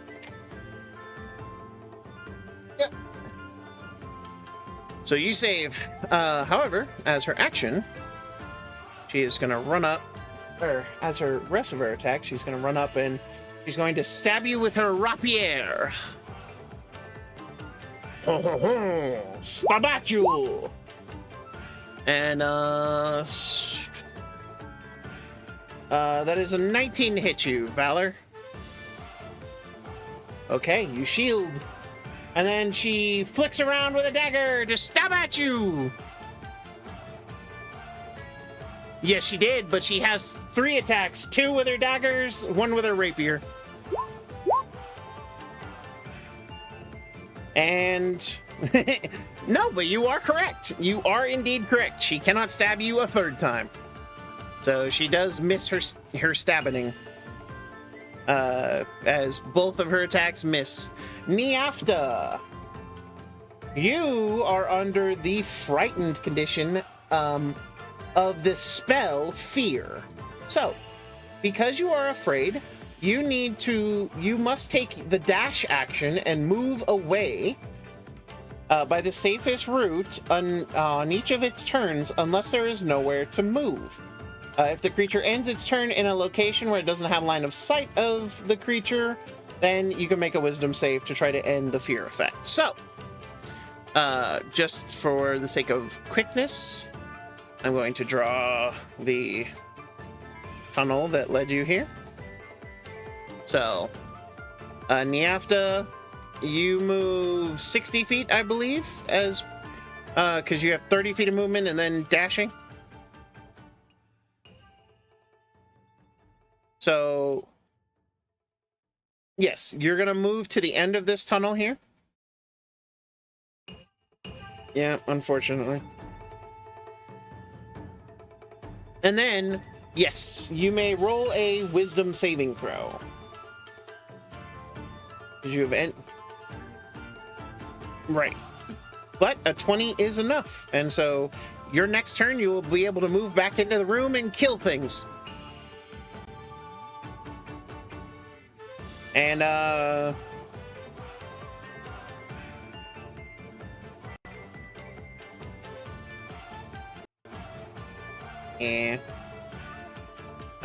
however, give me 1 second. I need to do something real quick.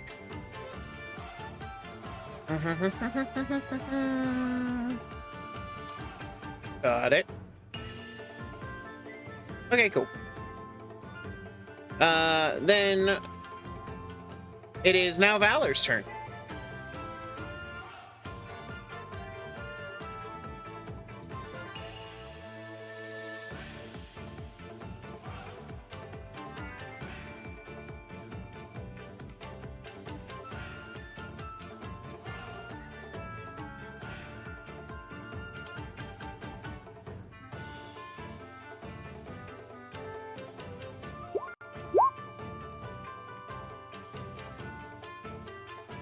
Ah, dang.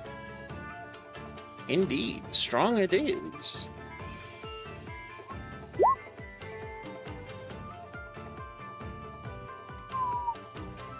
Hot digging the daffodils.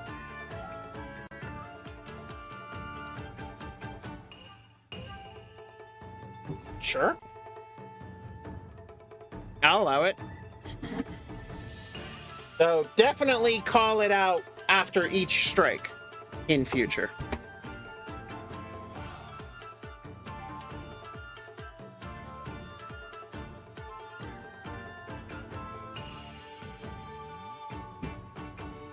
Yes. Yes, it is.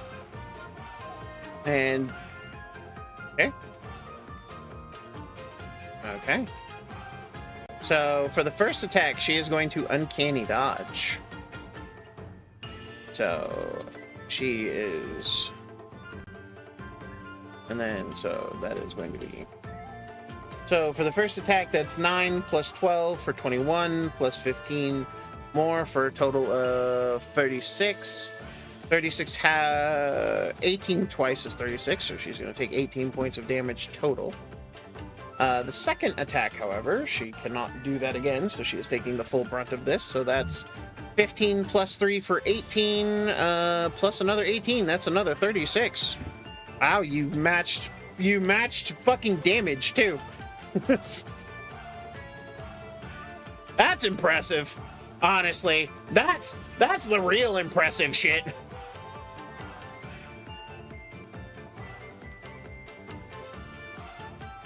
Yep, god damn.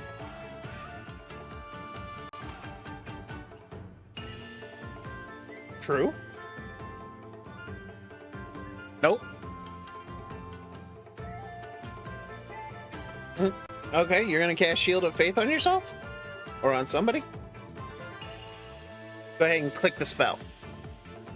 Keep in mind, you've used 3 spell slots. Okay. That's fine. I'm just reminding you. It is important that you keep track. So, alrighty. That is Valor's turn. Caffrey! It is your turn!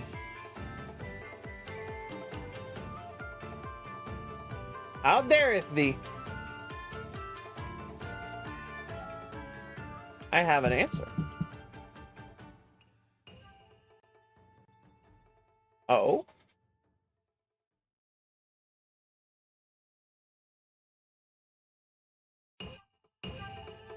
It definitely can be. Yes. Yes. That is correct. Oh, for no wing attack. Oh, okay. Give me a second. Wing attack! Melee. It is 1d6, I believe, right? Bludgeoning.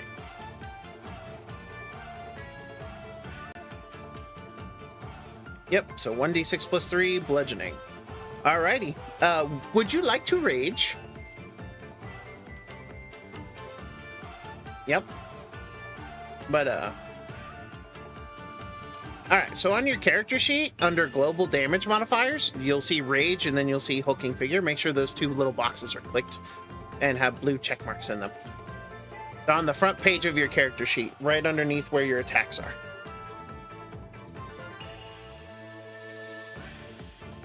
Yep. And then make sure you click for hulking figure as well. Yep. And then remember, it's only 1 attack on your turn.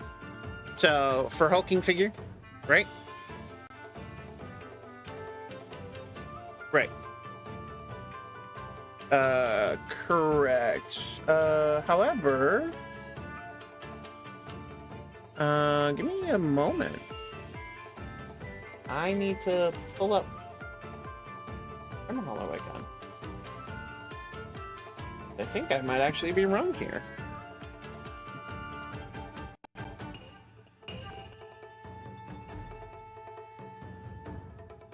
Absolute bastard.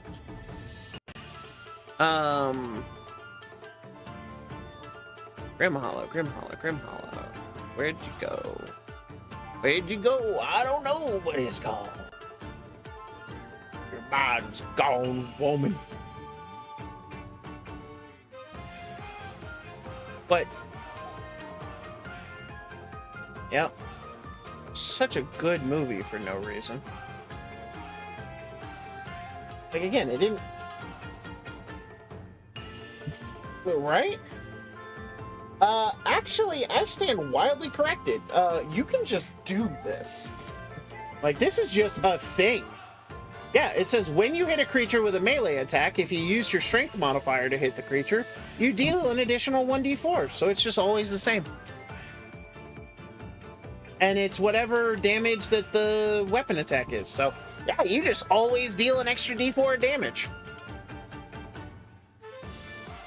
Yep. So, you're gonna... Oh, and you are raging. How do you rage?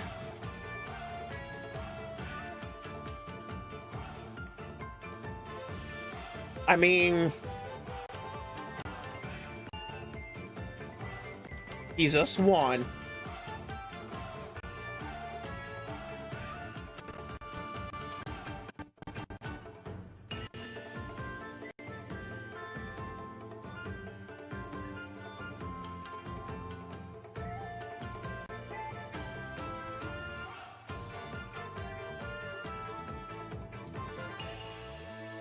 Alrighty.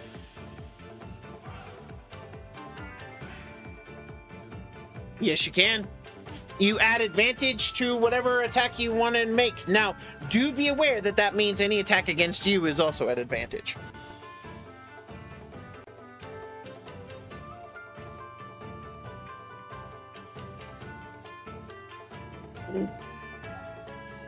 Okay. I mean, okay, fair enough.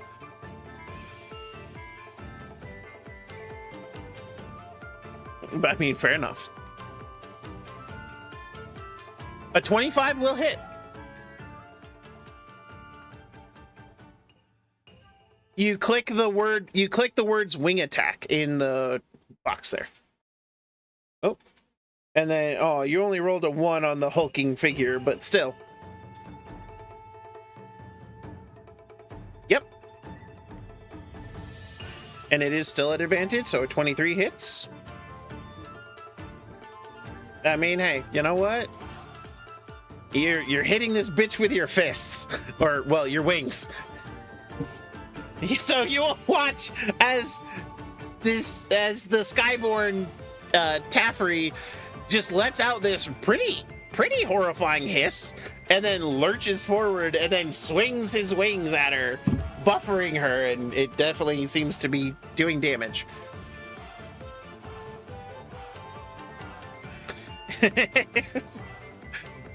National Geographic, eat your heart out. But with that, Skull, you're up. Oh, sorry, hold on. At the beginning, at the initiative count 20, she calls out, because she is at the threshold there, but she calls out, "Wait! Please! Negotiate! Finally!"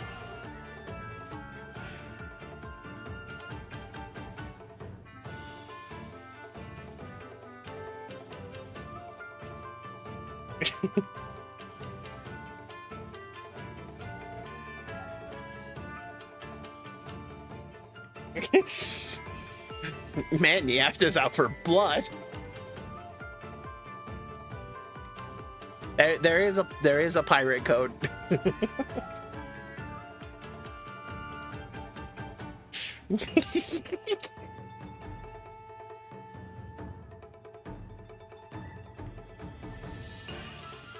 So, in just a moment, Yafta, as you're outside the vault for now, but Skull, you let her talk. All right, what do you say as now she is called for parley?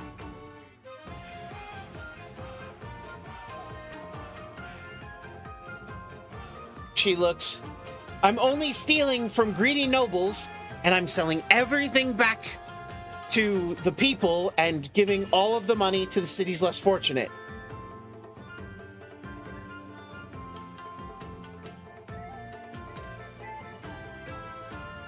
And she, like, gestures around.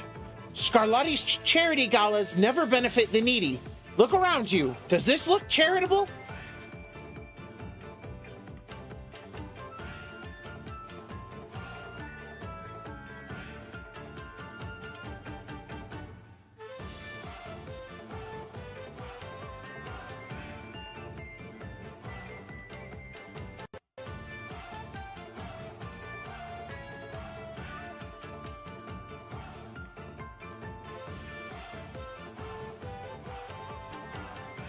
"Don't be fooled by his charms. Scarlatti is a devil in disguise. If you have taken any money from him, your souls will be forfeit unless you choose to send him to the hells."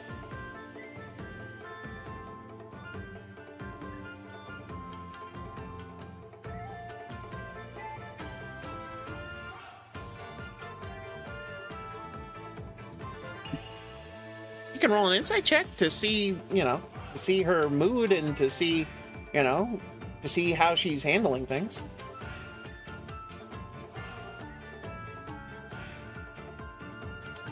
Yeah, it'd be an insight check.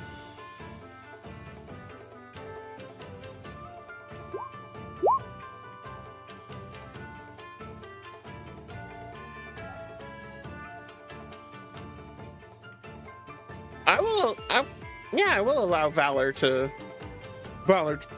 roll, because Valor has already decided, you know, hey, she called parlay, I'm at least going to listen to her.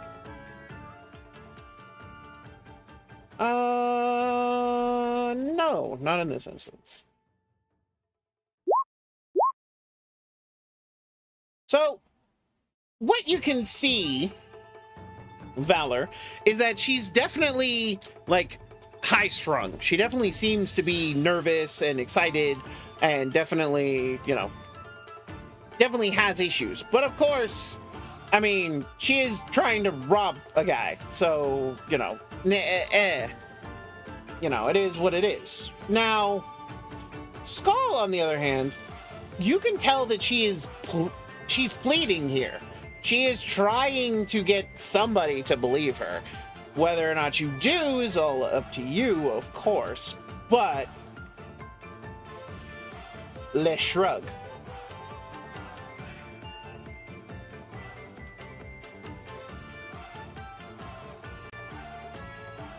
You are going to here in a moment, as it'll be your turn here in just a bit. But Skull,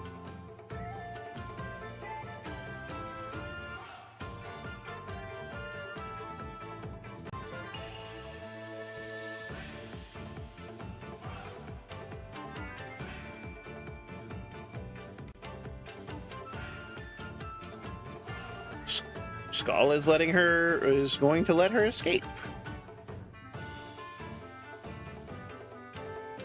She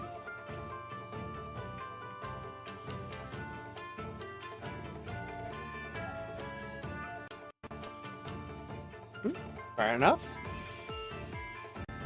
Scram, what about you?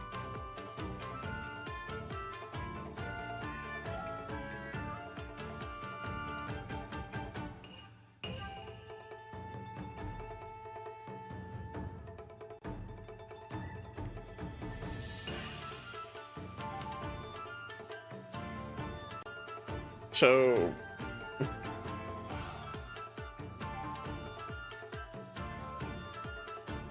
fair enough.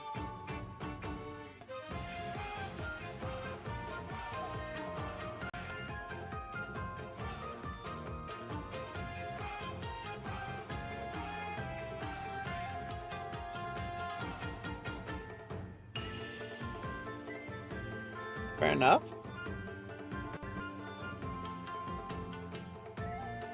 All right, fair enough. She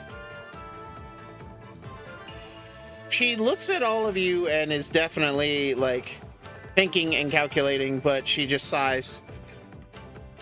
Fine, I guess that's that. And she takes a stance, though she's not lifting her blade. At least not really. But she definitely seems like she's gonna try to cut bait and run.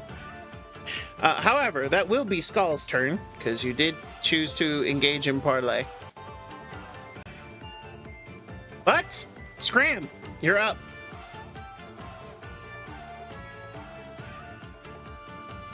Okay, what are you holding for? In case she attacks, or...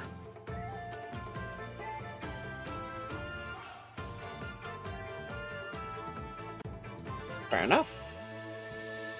And with that, it is her turn.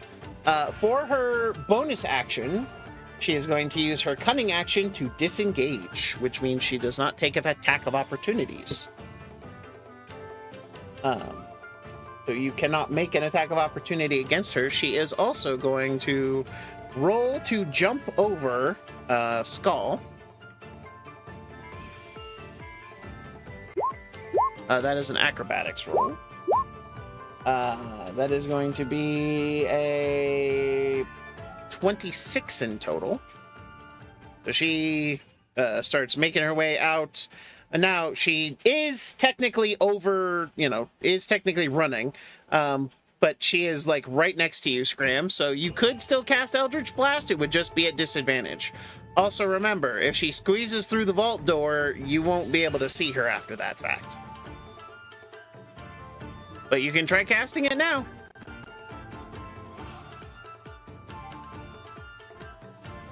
All right. You're welcome to cast it.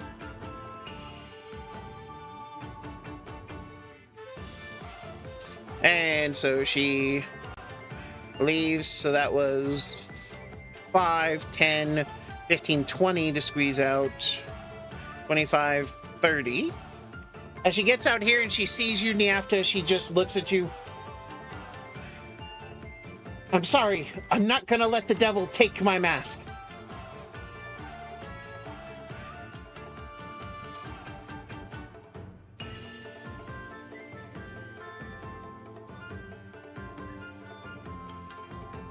It is actually the Mask of Stars. He has put it on her face.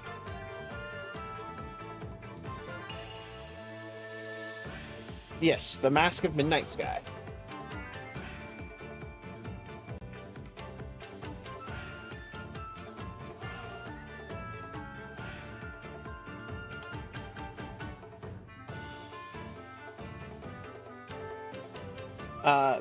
One second. Yes, you will see her. However, that was her bonus action and her movement. She can still try to dash away from you.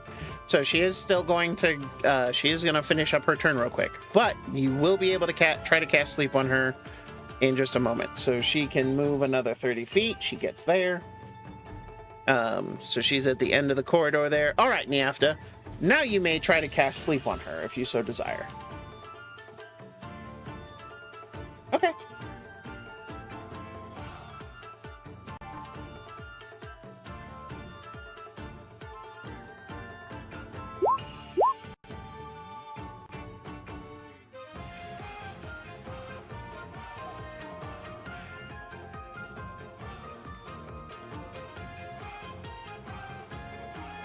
$29.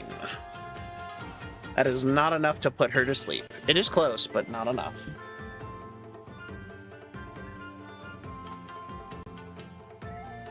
Probably it will slow her down a little bit. No.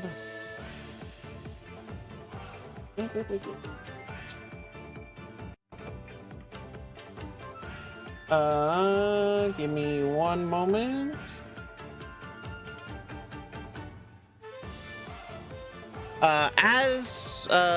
Yeah, it is Valor's turn now.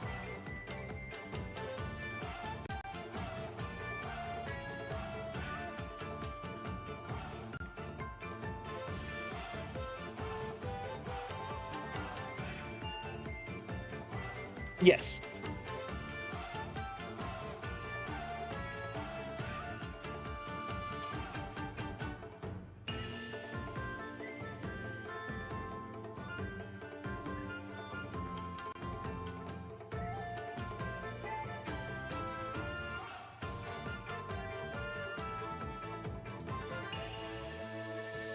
Mm-hmm.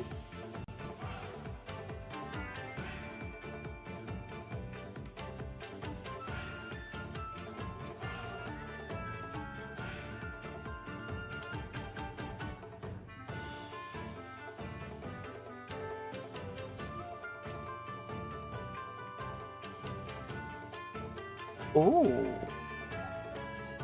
Alrighty, so she has to make a wisdom save. Alrighty. Oh, with a wisdom save.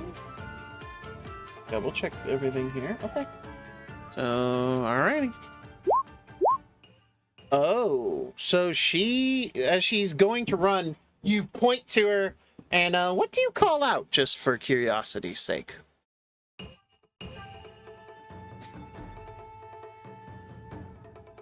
Alrighty, so as you do so,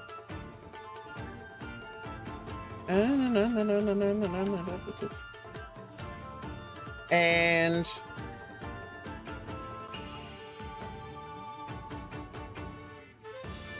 Alrighty. She is compelled to duel you.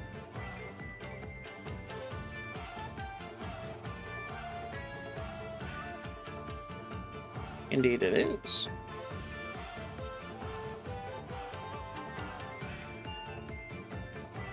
She is now flagged for PvP.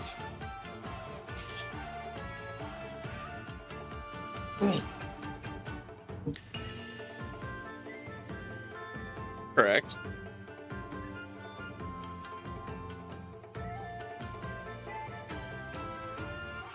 That you can do.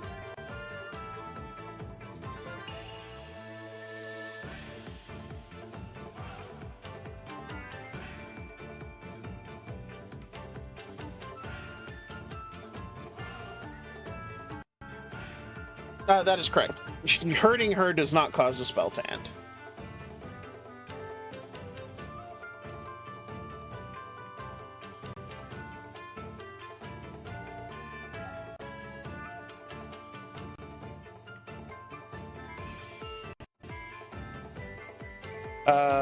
What's the radiant from? Oh yeah, no. 16 will miss.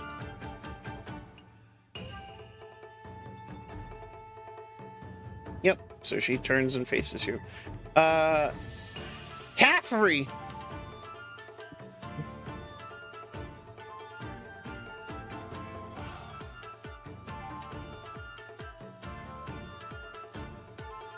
I mean, you can at least go out into the hall and be ready in case that she starts to run again. So 5, 10, 15 to get out of the vault. 20, 25. You're 30 or 35 feet? There you go. Oh, okay. So you can move even one more. And then you can hold your action to attack her if she tries to... or if she tries to get away from Valor.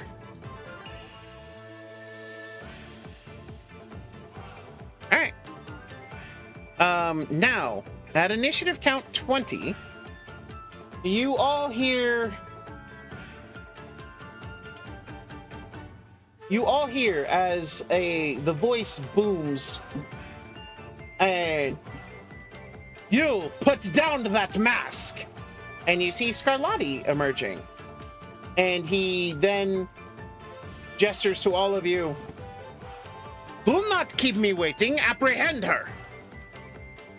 However, you all notice one very interesting detail. The room is starting to smell like brimstone.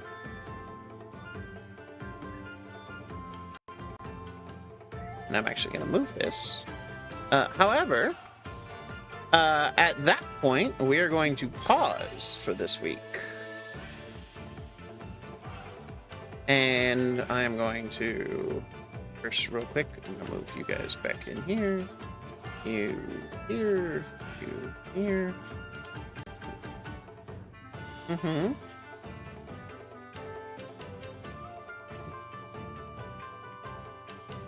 Oh, where are you going? I mean, probably.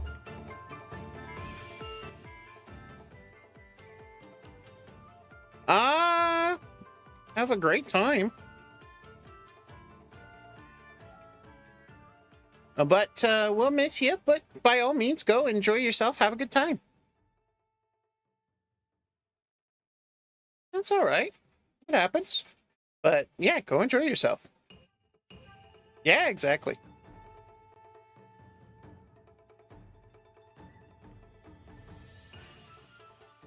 Nah, you're fine. Don't worry about it. Go enjoy yourself. Have a good time. Seriously. Well, that too.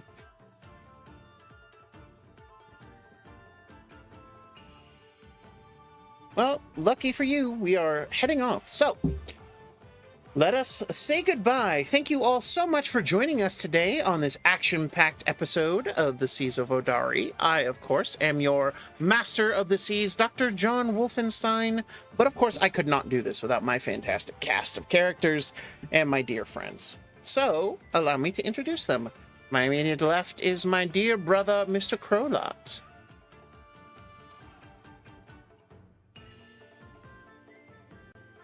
Dun dun dun. And to my right is my good friend, Mr. Mochi, making his triumphant return to my streams.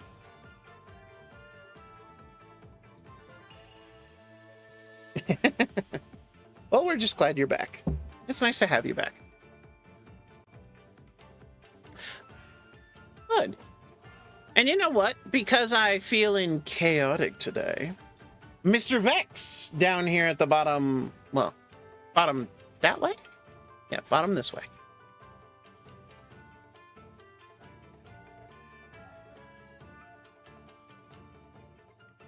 Indeed. It has indeed been a good day for you.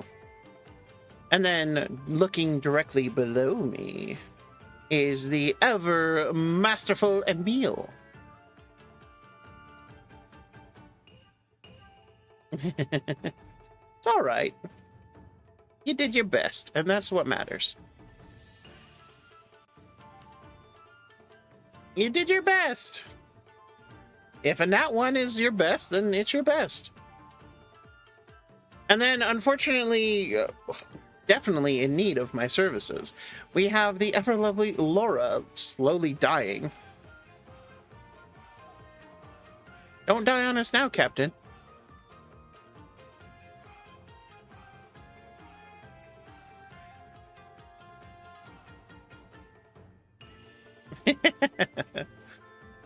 And I, of course, am Dr.JWolfenstein, your Master of the Seas, your DM, and thank you all so very much for watching. And until next time, please stay healthy, my friends. Bye-bye.